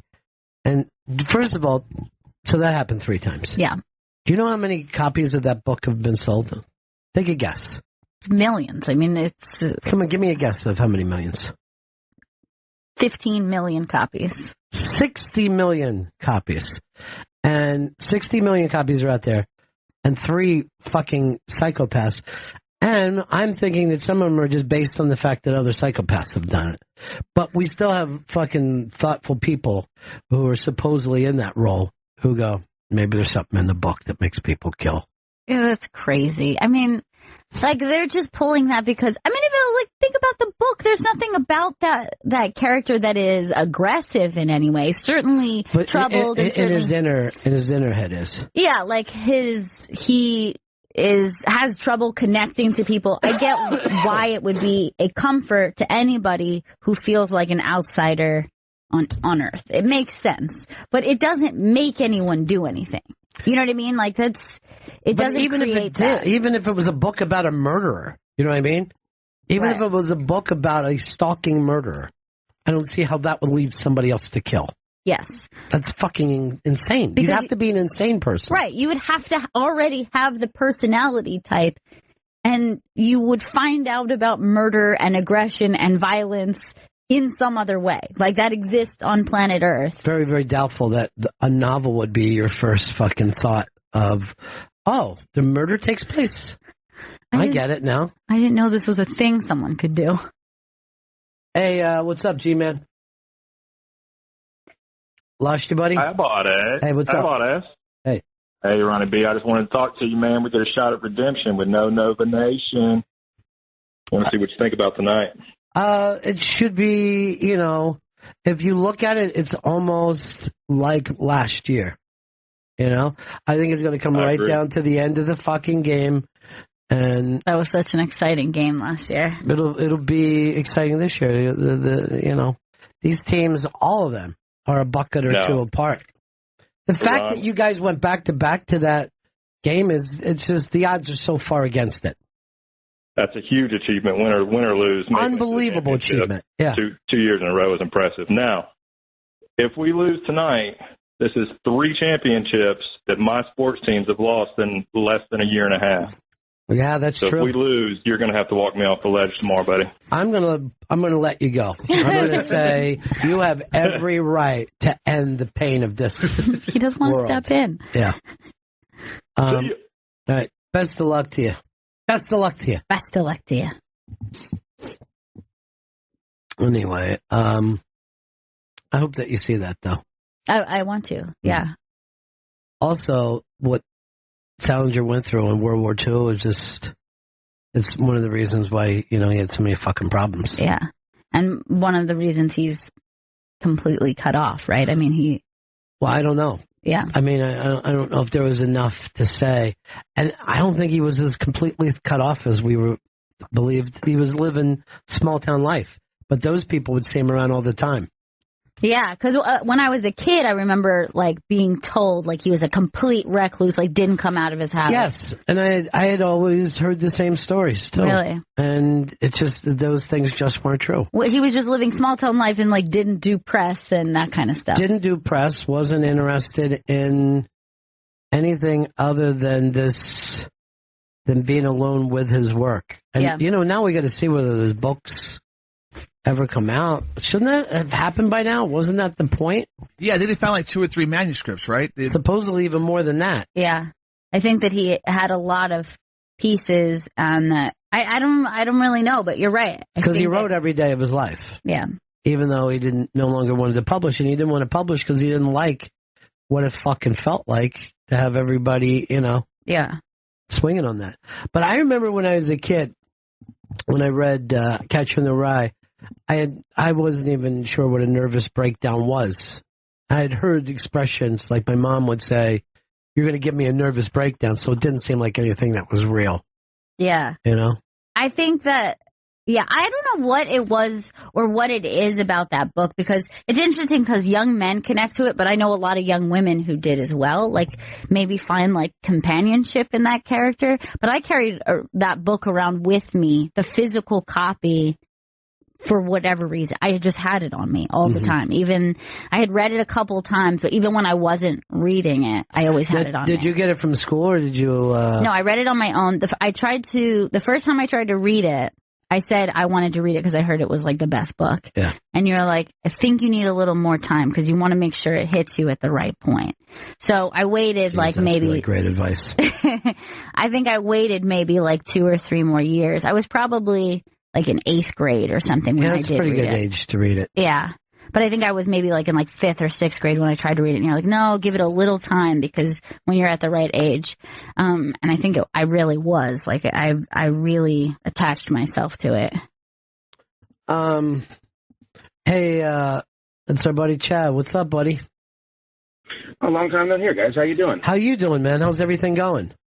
Excellent. I love the show. I'm so happy it's on, and just really enjoyed listening. Got a new truck, got it back in the dash, so life is good again. Sweet. I'm glad to hear that. Yeah. Ronnie, I remember listening to your comments after the Newtown shooting, and you were saying, look, we need to look into everything. We need to look into music. We need to look into movies and find out if there's causality between these influences and the behavior. And I thought that was interesting, but it seems like it's a very different opinion than what you're saying about the Salinger book. Well, so I'm just curious. Well, the difference being is that if you look at 60 million copies sold and 3 things that have ever come up from it, you know what I mean? That I would honor, and I'm just knee-jerking this, but I think that the fact was that the second and third had to do with the fact that the first person did it. It was almost a copycat of that. Yeah, I mean, it is weird how violent crimes tend to go in trends. Right. School shootings felt like almost like a copycat situation and assassinations. Like, why were there all like assassinations in the U.S. around the same time? In the 60s, yeah. It's so I think that more often people get that attachment or like the romanticizing of the celebrity that comes after some violent crime. But I have no problem that if we would constantly try to see why we're so fucking violent, no matter what it was, you know? And I thought one of the things that Michael Moore raised the question and then walked away from it was, how come Canada has the same movies as us, the same video games as us, the same amount of guns as us, and we're more likely to use a gun than they are? I mean, I know that a lot of times people bring it up as like a history and culture of violence in the U.S., but there are not many nations on this earth that you couldn't say have had some history of violence and a bad track record with war or slavery or, you know, violence against women. It's very difficult to figure out why specifically we tend to have a really bad problem with it. Right, but my whole deal is if you start to look at the products that we use for entertainment and consume, I just feel like that's surface level. You have to go to the genesis of why the person is wired that way, whether it be family structure or the way they were brought up. And to me, it's if we start looking at it's no different than banning big sodas. Like, we're at a spot where we're also diabetic and we can't allow adults to be able to buy a big soda, and it's because we don't have any other resources. Well, I'd like to find out why we're not learning about nutrition, why we're not learning about sugar early on, and try to focus resources on that rather than saying, all right, Coca-Cola, you're going to have to put out 8.5-ounce cans and 12-ounce cans. I would say this, though. What makes you think no matter how much education we get, we protect ourselves from it? You know? You mean being influenced? No, just the fact that, forget it. The reason why we want fucking sugar is that it just feels good and it tastes good, and we end up, it doesn't matter how much information you have. And we haven't caught up with the fact that biologically our bodies tell us that we want fats and sugars because our bodies still think that we need to store that kind of stuff, and it hasn't really caught up to the fact that in modern day we tend to eat 3 meals a day in this country. And I'll tell you one of the reasons I think that we have problems. Remember the thing where the guy shot the kid in Florida with a hoodie? What's that case? Trayvon Martin. The amount of men in this country who thought because you're in a fight, he could have been killed, so he needed to grab a gun and shoot. And I have friends who said, look, he could have, with Trayvon Martin winning, the only thing that he could have done was grab that gun. And I'm like, when did we, at some point, treat an ass whipping like it was the worst possible thing that could happen? Right. People used to be okay with getting their ass whipped. And now we're not. Now we're like, I got beat up, so I have to get revenge and go back and kill that fucking person.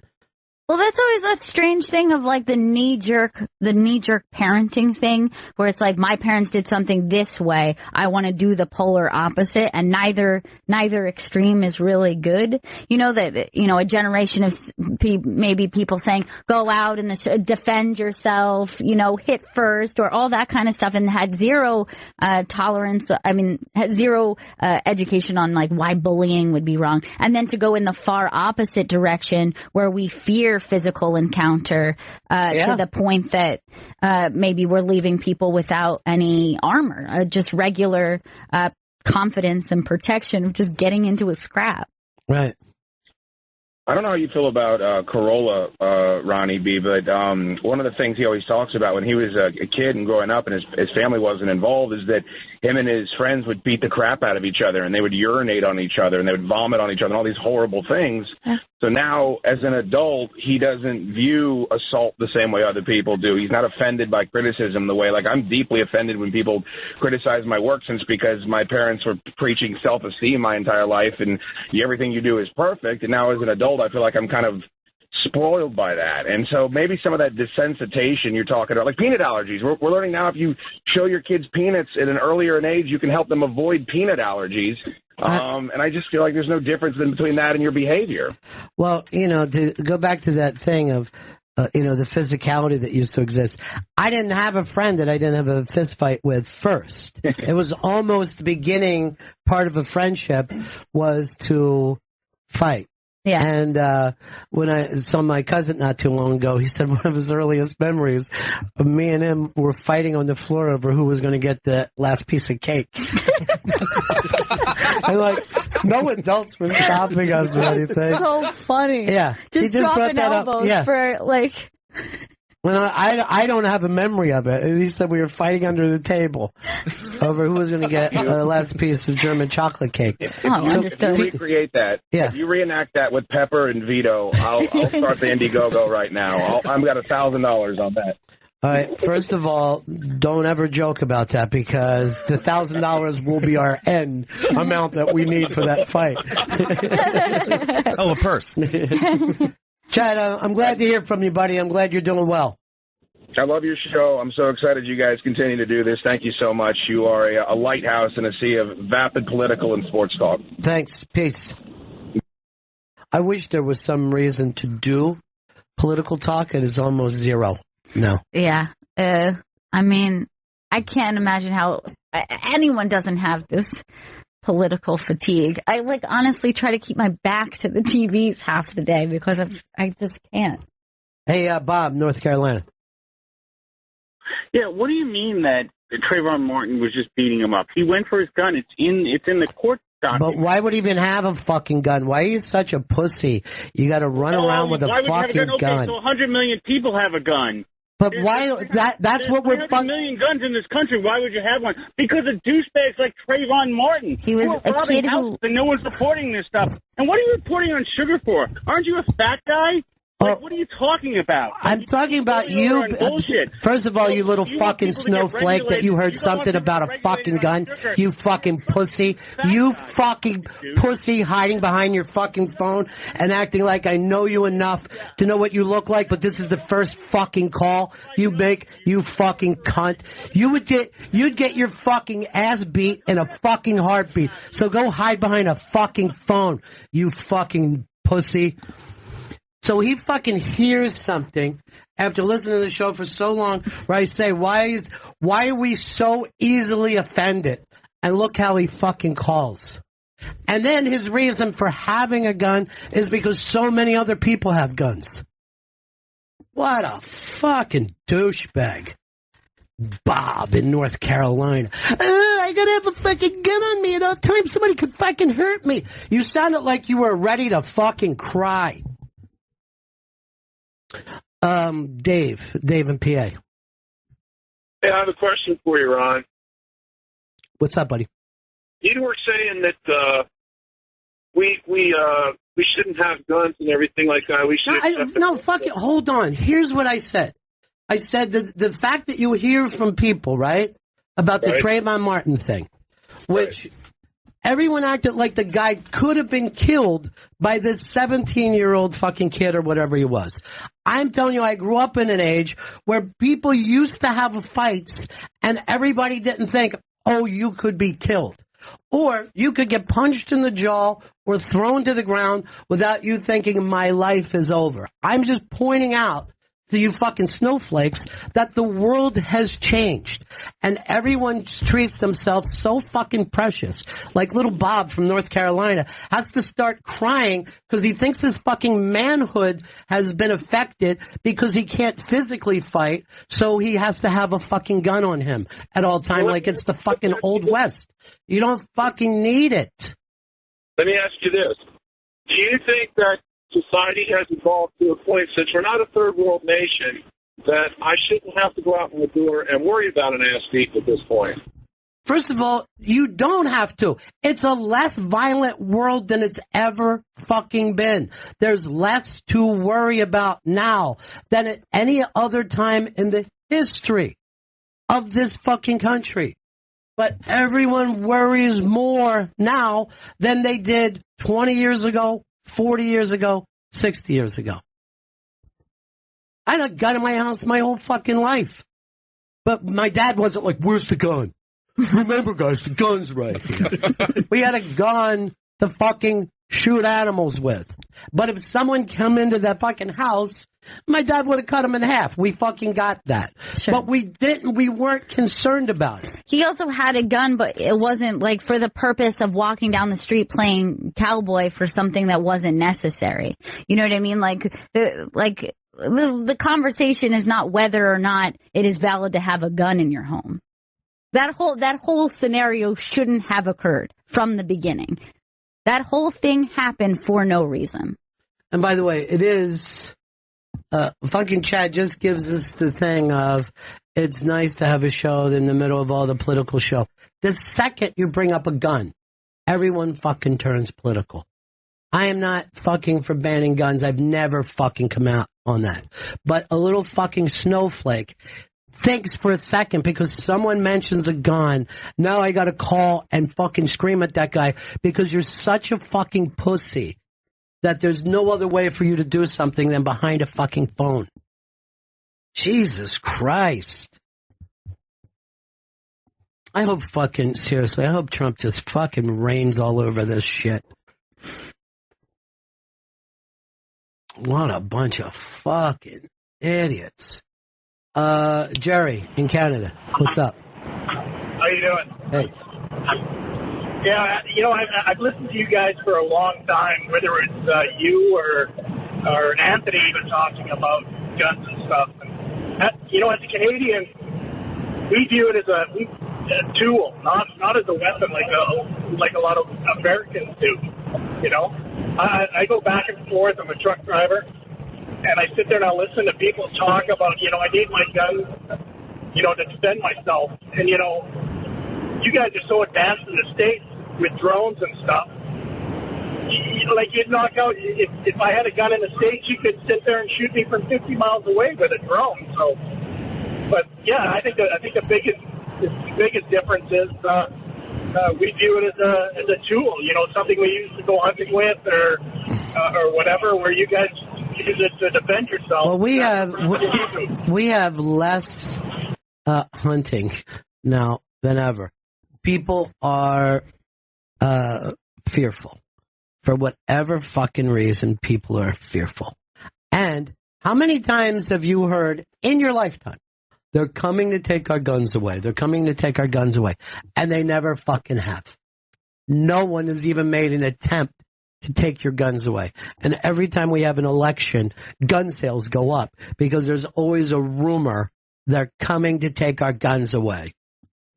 And to what he said about drones, I always think that's an interesting point about, I have my guns because what if, it's our right because what if our government flips on us? Well, that was also come up when it was like gun versus gun. I don't, you know what I mean? Like if our government turned on us, we'd be pretty screwed. And I don't think a handgun would stave them off very long. Hey, Stacy, what's up? Hey. No, a lot of it, I think, and the wife and I had this conversation the other day, I think it's my damn generation's fault for a lot of this because we always wanted, the kids to have it easier than we did, just like my parents wanted me to have it easier than they did. And so now we've just raised them into a bunch of pussies because now I expect them to be able to take an ass whooping just like I did. Yeah, at the same time, we say they're a bunch of pussies, but they're also heavily armed. In the meantime, Vito, who had all kinds of opinions about guys that he thinks are hot. Hottest dude scene. The only thing that the guy got upset about is I'm saying, what would have been the worst fucking thing that happened if Trayvon Martin would have knocked that guy on his ass and that would have been the end of it? Yeah.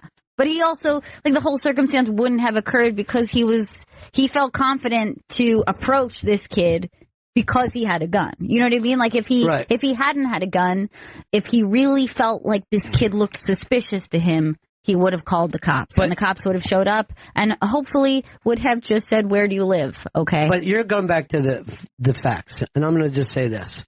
If you had the choice, you fucking kill this 17-year-old kid, or you get your ass fucking whipped by him, and then the kid gets up and walks down the street. Which one would you rather live with the rest of your life? Would you have rather been beat up or even assaulted or to kill somebody? And if you pick kill somebody, that fucking tells you everything you need to know about where you are. It's that fucking simple. If you think it would have been better to fucking end a boy's life, than it would be to be in an old school fucking scrap where the chances of you winning are less than great. But you would have been carried around with, I was assaulted and now I can't deal with it anymore. I can't even look at myself. If I go out, if I hear something in the street, it's so nerve-wracking to me. We live in a fucking city where if this was the 70s or 80s, 100% of us would have been mugged. 100% of us would have been mugged. People got mugged in New York all the time. And they did not take it as personal as anyone who gets mugged today. The reason why is they had fucking believed part of what happens if you want to live in a big city is that you're occasionally going to get mugged. But there's foreign films, there's museums, restaurants, there's bands. Fuck it, I'd rather live in New York. They made that choice. Yeah. And when somebody, was on a subway with a fucking gun and shot some muggers, everybody thought to themselves, that dude's fucking nuts. He's fucking crazy. What is it? Why you give me the break, Chris? Oh, well, Lori Kilmartin is here. She just signed in. Okay. I'm going to break, and we'll be back with Lori Kilmartin. Bennington is back, and we've got Lori Kilmartin in studio with us. Lori's new special, 45 Jokes About My Dead Dad, is available now on CISO, and Lori's podcast, The Jackie and Lori Show, which she co-hosts with Jackie Cation, is available on iTunes. And Lori's performing at the Stand Comedy Club all this week, thestandnyc.com for tickets. Yeah. Good to see you. I'm so excited to be here. Thanks for having me, man. You were so excited that you set up your sweater. Your sweater is... Oh, my God. I like to look as homeless as possible when I enter a building on 6th Avenue. Well, yeah, because style doesn't matter in New York City. They always say that. Not around here. No, not around here at all. Now, where do you live? I'm in LA because I work on Conan, and I am here as well. I'm bi-coastal. You go back and forth on a regular basis. Yeah. By the way, Vito, our producer, is the world's biggest Conan fan. Oh, right on. And his favorite thing in the whole world is his bobblehead Conan. I got one of the vinyl dolls. Oh, you do? Yeah, one of the ones from Comic-Con that you guys did a few years ago. I've idolized him since I was a little kid. Yeah. I think you also have a great nightlight. Oh, and Gail for Christmas and my birthday gave me a Conan nightlight. Really? Is it a late show nightlight? No, it's like an artist personally made a nightlight. Oh my God. Yeah. So it's bootleg. It's a bootleg. I'm frightened for my life right now. Yes, you should be. I would be worried. Yeah. But you live the life that he wishes that he could lead. Just really? being In the around inner Conan circle? every day. With your mother and your child? That's the other part of my life. You live with, well, I guess 3 generations? My mother and my son and I share a house in Los Angeles. And that's nice, or? I'm patiently waiting for her to die. I mean, it's fine. She takes care of him a lot. She does a lot of stuff, so I can do my stuff. But you know, at one time you could wait for your parents to die. That's off the table now. Parents could live, who knows? Yeah, I know.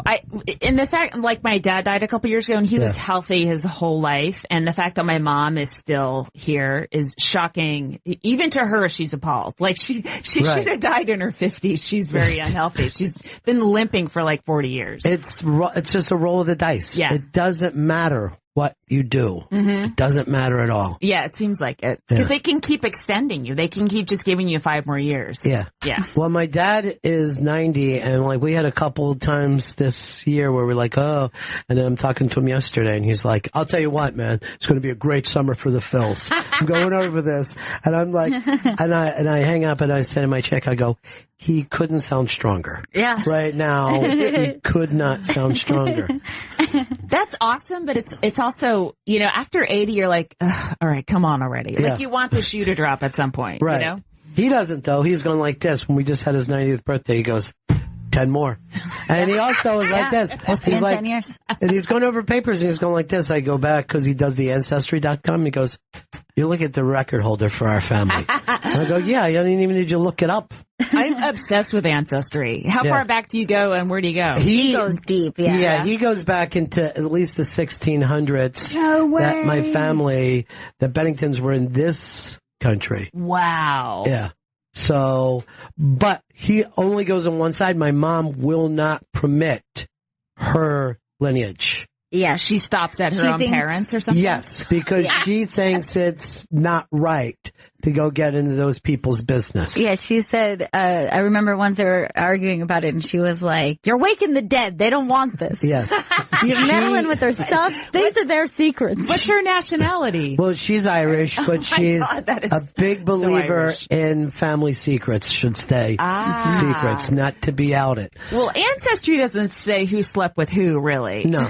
I mean, they keep it pretty clean. But you realize who wasn't married, who wasn't, you know. Possibly gay or something like because, that. Because with on your mom's side, it went back very easily that I think your great-grandparents never married. Yes, and that I think someone was like, the first child was actually in one of those, you know, they used to just like throw a woman in like an unwed mother's right. Yeah, home. like an orphan. Are you Irish as well? Italian on that side. Italian. Yeah. So that was like an unwed mother. And I think she like gave birth in one of those places. I don't know. I think nuns were there. I don't know exactly. Yes. You just throw them into a 100 hospital. years later, it's like, that's so cool, man. Like, Yeah, I high know. five. You're interesting. You get to a point. Right. But just think, like, our ancestors that come behind us will find out every porn site we ever went to. I know. They're like, It's all being sold. yeah. Oh, my God. He was really into cock humiliation, this one. A lot of cock humiliation in his background. Grandma liked threesomes. Well, do you ever watch the Who Do You Think You Are show where they just trace ancestry? I watched one of those. There's a couple of them. I watched one last night. It's Jennifer Beal. She goes back to just a couple generations, 2, right? Her great-great-grandfather and great-great-grandmother, and they're like this. She goes, well, we're German, and they go like this. Well, no, we have Hungary, and you're a Jew. She did not know there were Jews in her family. Wow. Her great-great-grandmother and great-great-grandfather were Jews, and she had zero idea.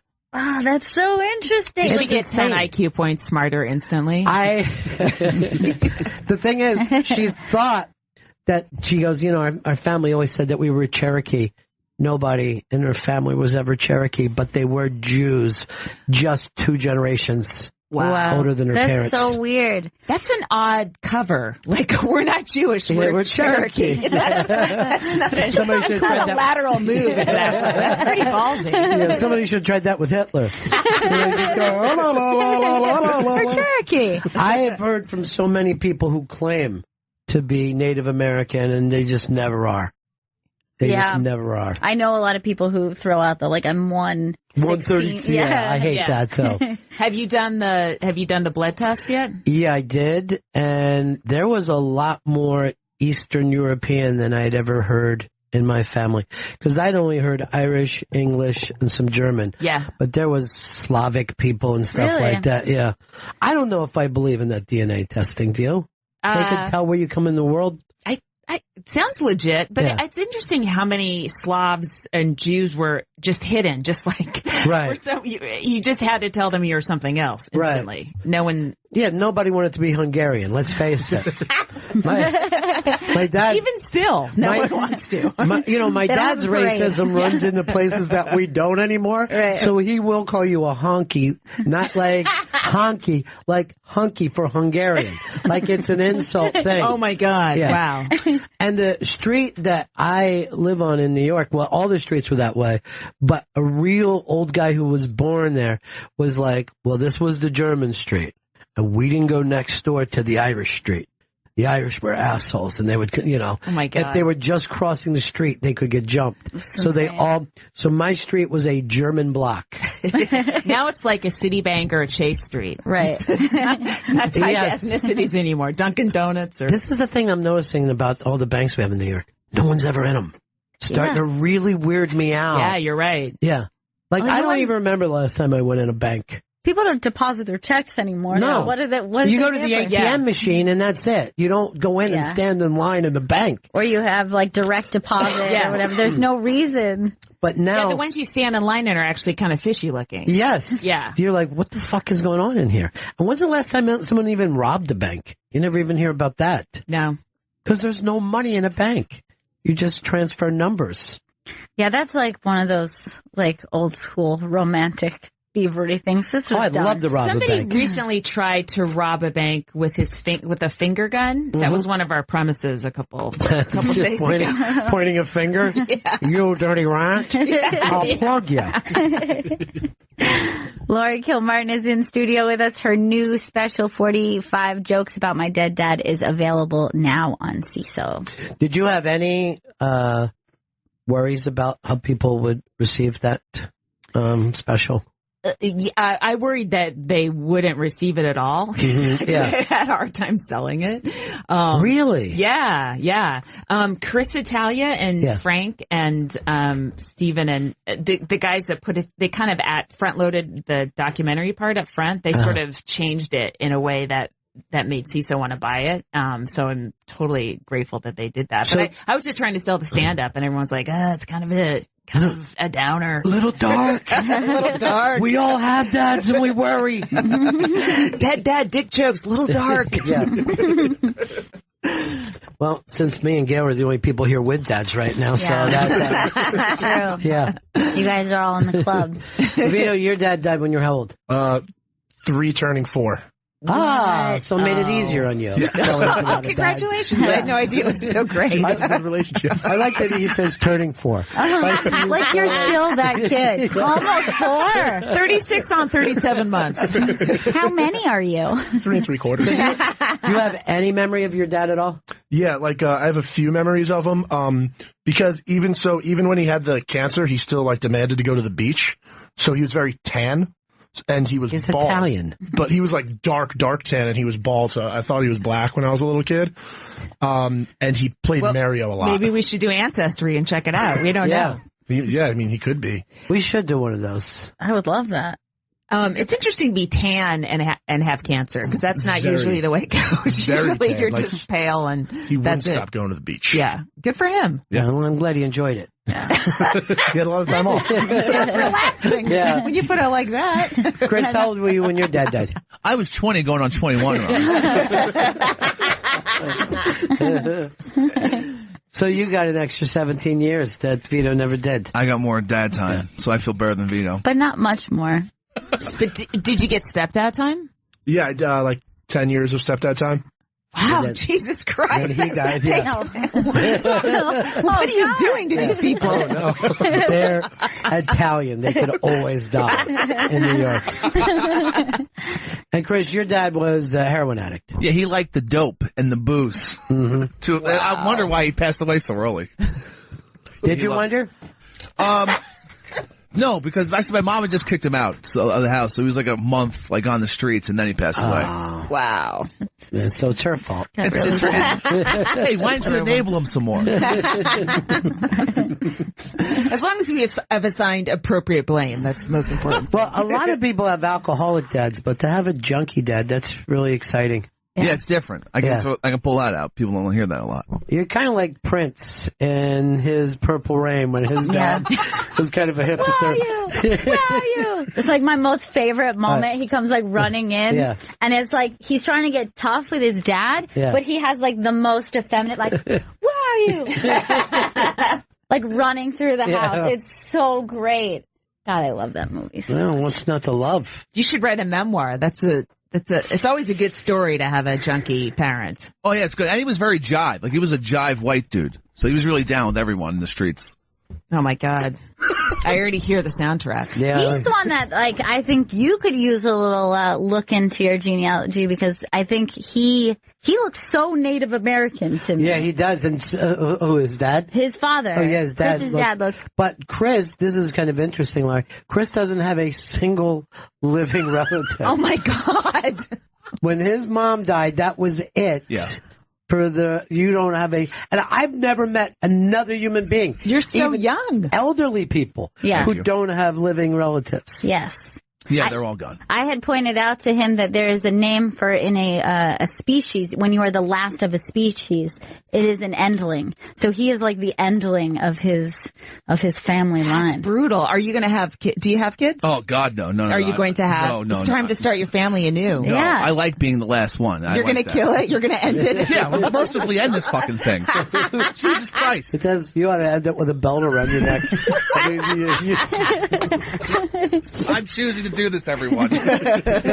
Plus, I know a lot of people say, no, I never plan on having kids, but you don't know what's going to happen. I mean, I don't use condoms, so it could happen. Yes, that's exactly how it happens. That's pretty much the only way. You sound as responsible as your own father. Yeah.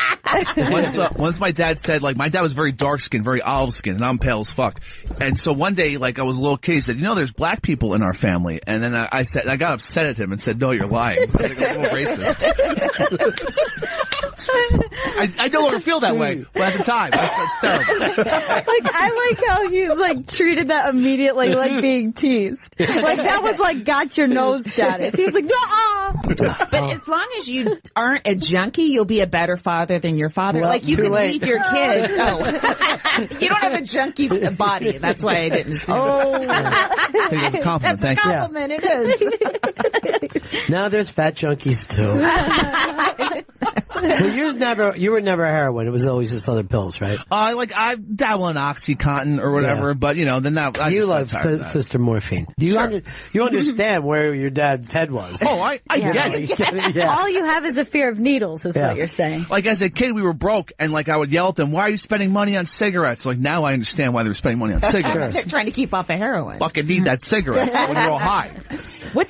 Is Oxy immediately intoxicating? Like you just got to have it again? Like OxyContin, it's like dope. It just gets you, knocks you That around. doesn't help me. It's like dope. I gotcha. You know how that is, Lori. So good that you don't imagine not wanting to feel that way. Right. That's the thing that they never tell you when you're a little kid about drugs, is how good it feels. Now, I guess it doesn't for everyone. No, like some people do not like the feeling of being on drugs. OxyContin, oxycodone, is that like similar or the same thing?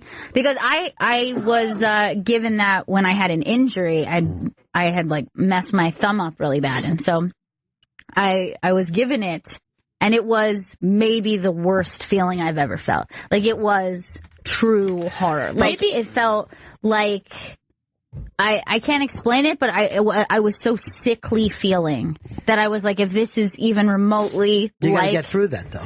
But I didn't want to. Is that what happiness feels like to you? Sickly and miserable? Maybe. That is me at my This is best. awful. I need to be restored to my depressed self. You'd be surprised how many times that you do heroin that you get sick first. You throw up. But then you're like, oh, no, I'm done throwing up. See, maybe that's what it is. I'm missing that can-do attitude. Gave up too easily. Work your way through it. Work your way I'm like, through no, it. this makes me fucking nauseous. I'm not doing this shit. So, Laura, you got no drug kind of... No, I tried pot once, and I ate more than I wanted to, and I was like, oh, I already do this. I don't need to accelerate this. By the way, nothing could sound more adorable than I tried pot once. Your kid is getting the right kind of talk. But I do feel like once it's completely legal in California, maybe I'm also afraid of being arrested for that kind of a thing. Like I'm afraid of the cops. Yeah. But if it's legal, maybe I'll do it. Recreational will be legal by this time next year. I don't know with Jeff Sessions. I don't know whether you've seen how anti-marijuana he is. Yeah, hates it. Yeah, he despises it. But all these weed places are still doing business in cash. They cannot, have a bank account because the feds can come in and shut that bank down. So they are doing a cash business, which is insane. Especially since we've established none of these banks have anyone in them. Like, right, yes, the banks they're are open empty. and ready for your cash. Come on in, please.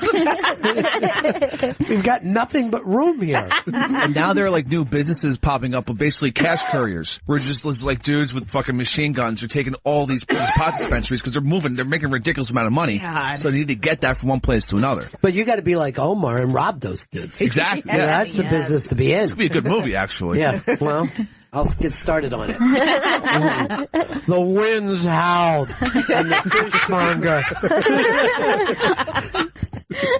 Why are there fishmongers in this? You always have howling winds. Yes. The fishmongers ply their daily trade. Lori Kilmartin is in studio with us. Her special 45 Jokes About My Dead Dad is available now on CISO. Her podcast, The Jackie and Lori Show, which she co-hosts with Jackie Cation, is available on iTunes. And she's performing at the Stand Comedy Club all this week. Go to thestandnyc.com for tickets. Your kid is how old? He's 10 and a half. 10 and a half. And your ex is totally out of the picture? He takes them on the weekends. Yeah. Pays for nothing. Pays for nothing, but has them on the weekends. Yeah. Weekend dad. Yeah. Which is the real fun dad.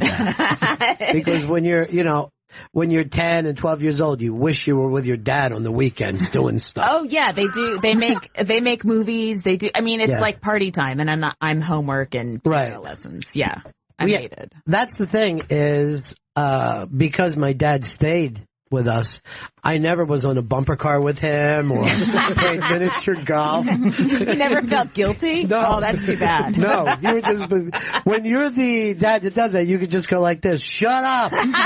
Shut up in there! I worked all week! Yes. When you're the weekend dad, you're like, hey buddy, what are we doing, man? Another bike. Yeah. Yeah, we're gonna put it together. Isn't that weird though? That's the funniest thing about that. Yeah. Is you're playing makeup ball. Yeah. And then he can offset any sarcastic comments I would make. Right. By just being full. He's on for 48 hours straight and then drops off and gets to sleep for. And then he has 5 days to himself. It sounds like a nice gig. It's a great gig. Yeah. Yeah. But the stuff that you do in your act about catching him is all that, oh, that's true. That's 100% true? Yeah. I got it. I snooped I looked into his computer because he's acting weird. And there was a bunch of emails from a girl and one of them said, you have a handsome penis. And as I say, I was like, oh my God, he's cheating on me with a blind person. Now, did you know that girl? No, she was she was a bartender at a comedy club in Texas. Wow. So, and he has a son from a previous marriage in Texas. So he's doing great. He was, very brilliantly going, I'm going to go back to see my son. Yeah. And I'm sure he did that too when she was working. Yeah. But yeah. He's going to go back to his son and then show off his handsome penis. You got to. When it's that good looking, you really got to show it. It's a bizarrely formal compliment, though, isn't it? Well, he had recently had a haircut, so it was a very nice, handsome look. So that was it for you. As soon as you found out, boom, you're out. Pretty much. I think we tried, but I kept catching him. Right. Yeah. Like I caught him. I caught him. He put up a Craigslist ad with his picture, his headshot. And I was like, "Oh my God, are you insane?" Yeah. Because he's a stand-up too, or yeah. So now, do you? What's your relationship like? You guys now? Is it cool? It's okay. We text. We just. That's a great thing about texting is you don't have to have a lot of conversations with somebody, so it doesn't escalate into yelling. And that is a good point. Yeah. Imagine if your mom could have texted your heroin. Oh. Addicted to They didn't have cell phones. I actually have the belief that the men aren't really in the family. They're always on the outside of the family anyway. But the core of the family is the core with of the the women family and is always children. women Yeah. to me. Yeah. And then, the guy could be a good guy or a bad guy, but is not that important to the overall thing of what family is. Or they are important, but they let themselves, like my dad worked overseas for years. Yeah. And he could have worked in the States, but we would have been a lot poorer. Right. Like he wanted us to go to Catholic school. So he's like, all right, I'll just live in Nicaragua. Yes. It's like, no, you could have stayed here. It's okay. I'll live in Nicaragua so nuns can teach you instead of the public school system, which now we're all in the same boat no matter what. You know what I mean? Yeah, I know. I don't care what kind of, even if you have a doctorate, to me you still seem the same now as anyone else I've ever met. Yeah. Mm-hmm. I think it's funny. It's like there are like gifted preschools and things like in this city, especially that you're They paying obsess like upon it. college prices. But kids still just like think like poop is funny and stuff. You know what I mean? Yeah. Like they're still just little kids. Well, like poop is funny. Yeah, it's actually. I mean, like that's something that unifies us all. Yeah. That's what I'm saying. You're not better or worse for it. And like, you know that there are kids who probably have like a really, advanced education as a small child. Yeah, do you think you could pick that up as an adult? Do you think you'd be like, you're somebody who seems like in first grade you had some really advanced courses? You know what really makes somebody work is an inferiority complex, Right. and not that you can plant that, but I think sometimes when you pressure a kid too much, they sort of fold, Sure. And you're right. There's somebody, but even if you you're achieving because you have some chip on your shoulder, then at the end of the day, so what? You're not happy anyway. Yeah. You know what I mean? We really do know the things in life that make us happy, and those are the things that we ignore most of all. You know? Mm-hmm. And it really is like you could be driving down the road and you just see some Mexican family and you're like, oh, there's 50 of them and they're all, cooking outside. And you're like, that's what life is about. You just drive by and go to your third job. You know what I mean? Yeah. But you do look over and it's very easy to see what makes you actually happy. And it's not the stuff that we work hard at. You know what's weird is I want my kid takes piano classes because I'm like, oh, it's really good for his brain. And then there's an Armenian guy who lives near me, and his kid studies piano too. And he's like, because music gives you pleasure. And I'm like, what? Yeah. I'm trying to make my kid's brain good. Yeah, it didn't occur to me. I'm like, yeah, I guess so. The reason why you really want to play piano is that some girl at a party is staring at you, going, "Oh my God, he's sensitive." Those fingers. What else can they play? I think that's got to be the coolest instrument too. Like that's the most impressive. Like if I find out somebody's like, I play guitar. It's like, yeah, probably. Who doesn't? But if somebody sits down and starts playing piano, I'm like, what the fuck? Like I've just hands doing different things, reading music. It's hard. If I played the piano, I'd just be like this. And then I wrote. And, it was always, like that really does, you seem like Sondheim or something. If you play the piano. If you play the guitar, you're just like, whoa, hillbilly music. Yeah. Just like, you're like, I picked this up as a teenager. Well, it seems like you can be high all the time and learn to play the guitar really well, but you can't be high and learn the piano. And I think the best songs always are on piano. I don't care what anybody says. Yeah. Like Jackson Browne alone has probably slept with 17 million women in this country. And all because he's sensitive with the piano. We don't appreciate enough how many women he's slept with. He really has. It's got to be, and beautiful, stunning, perfect women. Then he goes like this, now I'm off. I have another show tomorrow. How old is he now? Is he in his 70s? He's probably right around 70. Yeah. Because he wrote, in 65 I was 17. So what is that? 65 is 50. Yeah. Wait, no. So that's 53 years ago? 52 years 48. ago? 48? Yeah. So he's 71. So 17 plus that. So he's getting there. Yeah. But women are still crazy about him wherever he goes. Yeah. I mean, to be fair, I haven't heard any women talking about, going down on Jackson Browne recently. But that doesn't mean it's not happening. It's not in my circles. Actually, even I think he had one wife that committed suicide. Really? Yeah. Yeah. Maybe she looked into his computer too. Were you devastated or relieved when you found that? Both. Yeah. It was finally an explanation as to why things were so bad for so long. And then, furious at, that I had been lied to for so long. So, but I went on a rampage. Did you? Went on a rampage. I contacted her. And I started talking about it on stage. And yeah, it was a dark, awful place to reside, but I think I had to go there for a little while. Just feeling, just that anger, you can actually identify it as a physical symptom in your body and go, sure. Oh, it's that. Okay. I just gotta step away from that. I hadn't never been so taken with an emotion before. Well, that's only, like we always talk about, is like, it's only the people that are close to you that can hurt you. Yeah. No stranger. You know what I mean? Nobody could say something the way a loved one could say something or do something. And they're the only people who try to do that. Right. You know what I mean? Like, only the people that love you are the people who, like, give a fuck enough to, like, hurt you. Yeah. It's just really bizarre. You know what's weird? When people first started commenting on the internet, I was really hurt by things people would say. And now I'm like, oh, who is this? I don't care. And it's weird how my son is already being raised to know, oh, that doesn't count. That stuff's stupid. Right. It's so strange. I think the first wave of us that were like, you're ugly, you're fat, you're not funny. It's like, oh my God, it's true. And now kids are just raised to know, oh, that's what strangers do. Dude, I remember when the AOL started and there was chat rooms. I was ready to get on a plane and knock somebody out. I was like, I will fucking fly to your town and kill you. For what you have said to me today. But Michael Che was the first person who said, well, I think since it's on the internet, it's not real. It doesn't matter what you say or what people say about you. It doesn't really exist.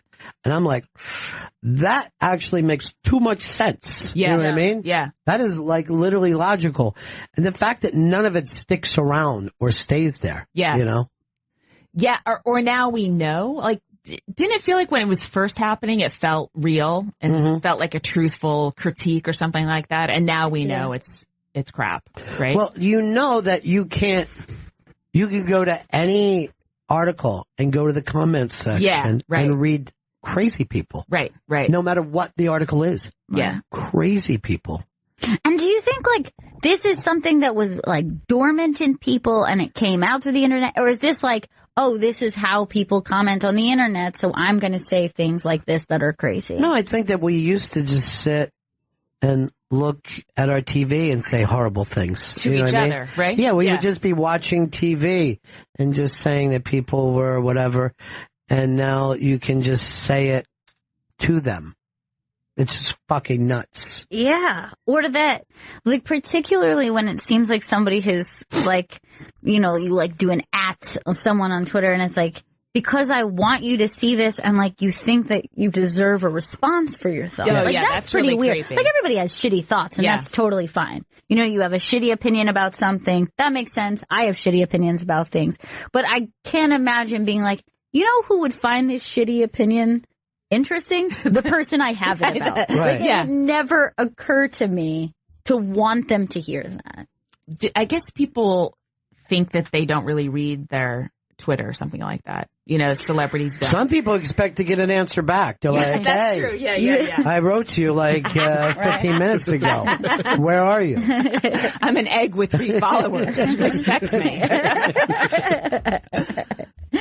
Vito, are you even on Twitter? Yeah, I'm on Twitter. I didn't know that. At Vito Calise. Oh. What do you tweet? Lately, I've tweeted about, like, wrestling. Wrestling a decent amount. Did you watch WrestleMania last night? I did watch WrestleMania last night. It was a little too long.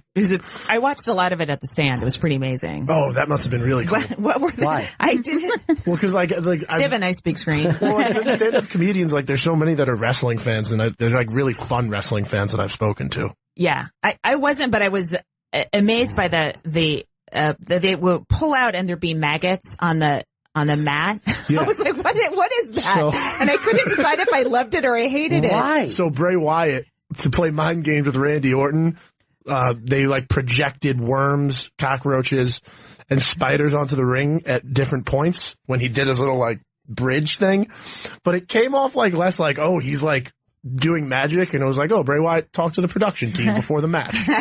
Does he have a natural fear of those things or something? No, it's just Bray Wyatt does things like that. He's like a voodoo. It was amazing. Yeah. Like, those guys should be producing the Oscars. I would love to see just instead of a red carpet, just maggots as actors went up to get their awards. Worms, stuff like that. Yeah. And then Randy Orton was like, oh no, what's going on under me?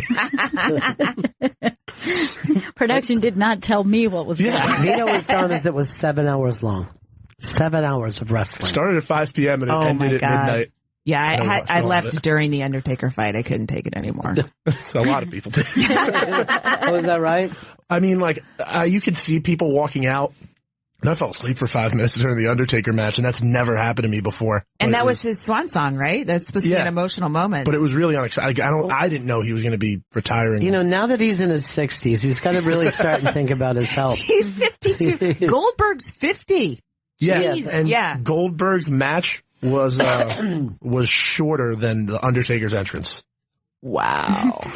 Those really long entrances, like I don't remember. I remember them being pretty big and grand when I was a kid, but like the last few times I've watched wrestling, I could not believe how drawn out these entrances are now. Well, especially when they do something like that, because you got to like go 400 yards. It was an 85-yard ramp. Oh my God. To the ring. 85 yards. Triple H came out on a motorcycle with a police escort. It made no sense. I don't know why he needed a police escort for the ring.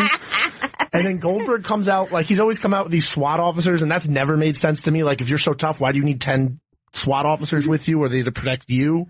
Or they protect the fans? I don't get that. Who's the woman whose hair was green at the bottom? I think she won. She was black. Oh, Sasha Banks. Yes. So she was coming out doing flip-flops down the ramp. Like, that must have been just exhausting getting to the ring. Which one? The one who came in the car? No, she came out later. Naomi. Okay, yeah. Yeah, she's a professional dancer. Jesus. Vito, now you're making me feel like a weekend dad. All the details of each one of these people. I had no idea I would have this conversation 24 hours ago, honestly. I just watched it by accident.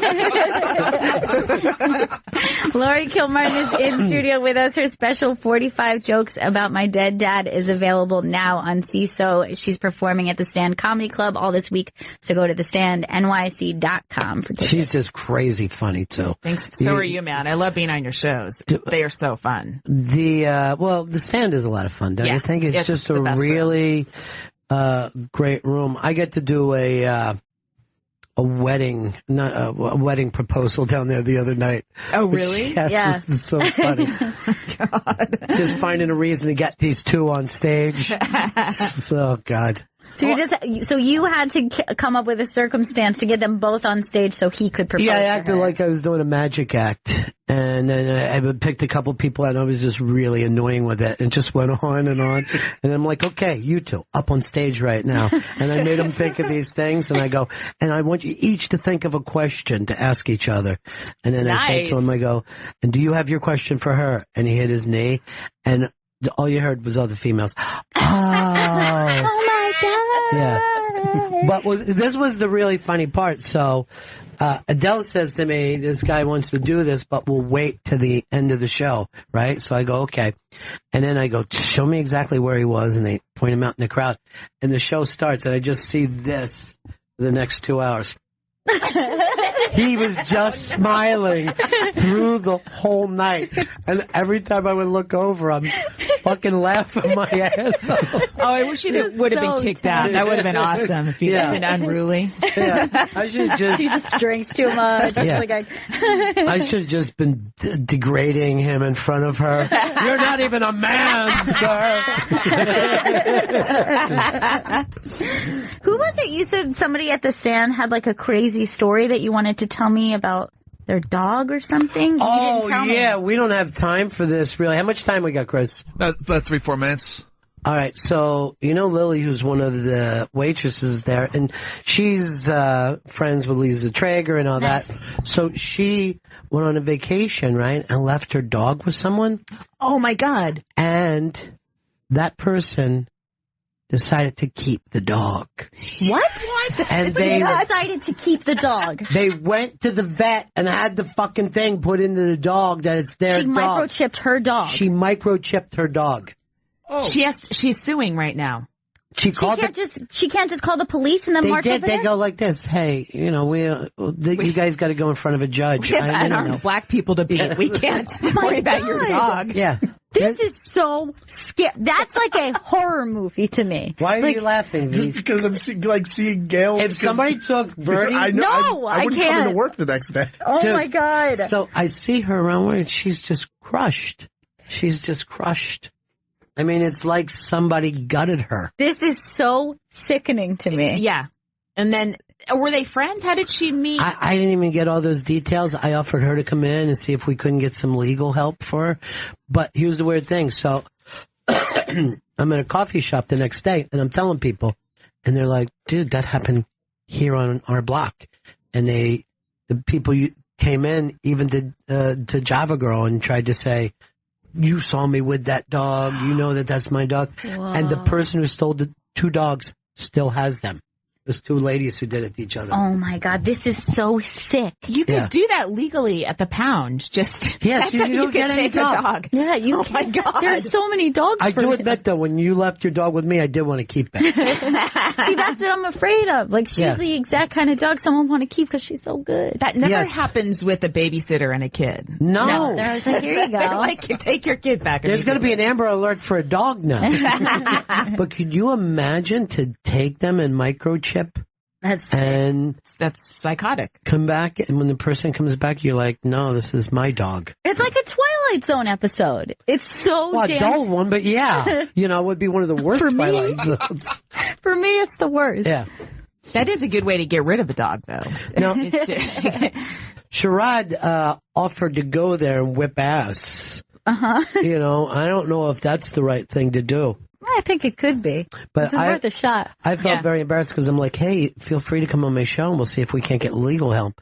And then when she tells Sherrod's like, I'll go there right now and whip ass. I'm like, oh man, that makes mine look bad. But very mature. Yes. Well, I didn't know who was, it's in Brooklyn. Who knows what's going to happen? But is that the craziest story you've ever heard? Yeah, and it's not like a high value kind of breed or anything. It's just a dog. Really somebody just wanted dog. Yeah. Somebody wanted her dog. But that's why I think that you leave dogs and kids with family. Yeah. Not with babysitters. That's what happened with my relationship. Somebody wanted my man. Yes. Yeah. His handsome penis. And they went and put a chip in his handsome penis. But they're not together, right? No. That's always the funny thing of... Was it? Yeah. For what worth? Yeah. Right. For what it's worth. I made it very difficult. Did you? I terrorized her. Yeah. Oh my God. I don't see this side of you. I know. I didn't either. I didn't know it existed, and it does. That's kind of exciting. This went so fast. I'm so glad you came in. Thanks for having me. Yeah. What a treat. Thank you. Chris, we need to plug anything before we... GPS Florida replays tomorrow morning at 10 a.m. on Deep Tracks Channel 27. Flirting with Disaster. And it's available on demand. And you get all the stuff from Moon Tower complete? No, that is still in progress. Okay, still in progress. Vito, you need to plug anything? No, I brought up my Twitter before at Vito Calise. Oh my God. That's every day now. Get your Twitter going. Vito Calise spelled C-A-L-I-S-E. Check out Lori Kilmartin's new special, 45 Jokes About My Dead Dad. It's available now on CISO, and her podcast, The Jackie and Lori Show, available on iTunes. And go see her at the Stan Comedy Club all this week, thestannyc.com for tickets. By the way, Jackie's unbelievable. Oh my God, I love her. Yeah, we have a lot of fun. That's a really great show you got. All right, that's it for us. See you again in 1974. Ladies and gentlemen, the evening is over. We hope you all enjoyed yourselves, and we'll see you all again in 1974. Good evening!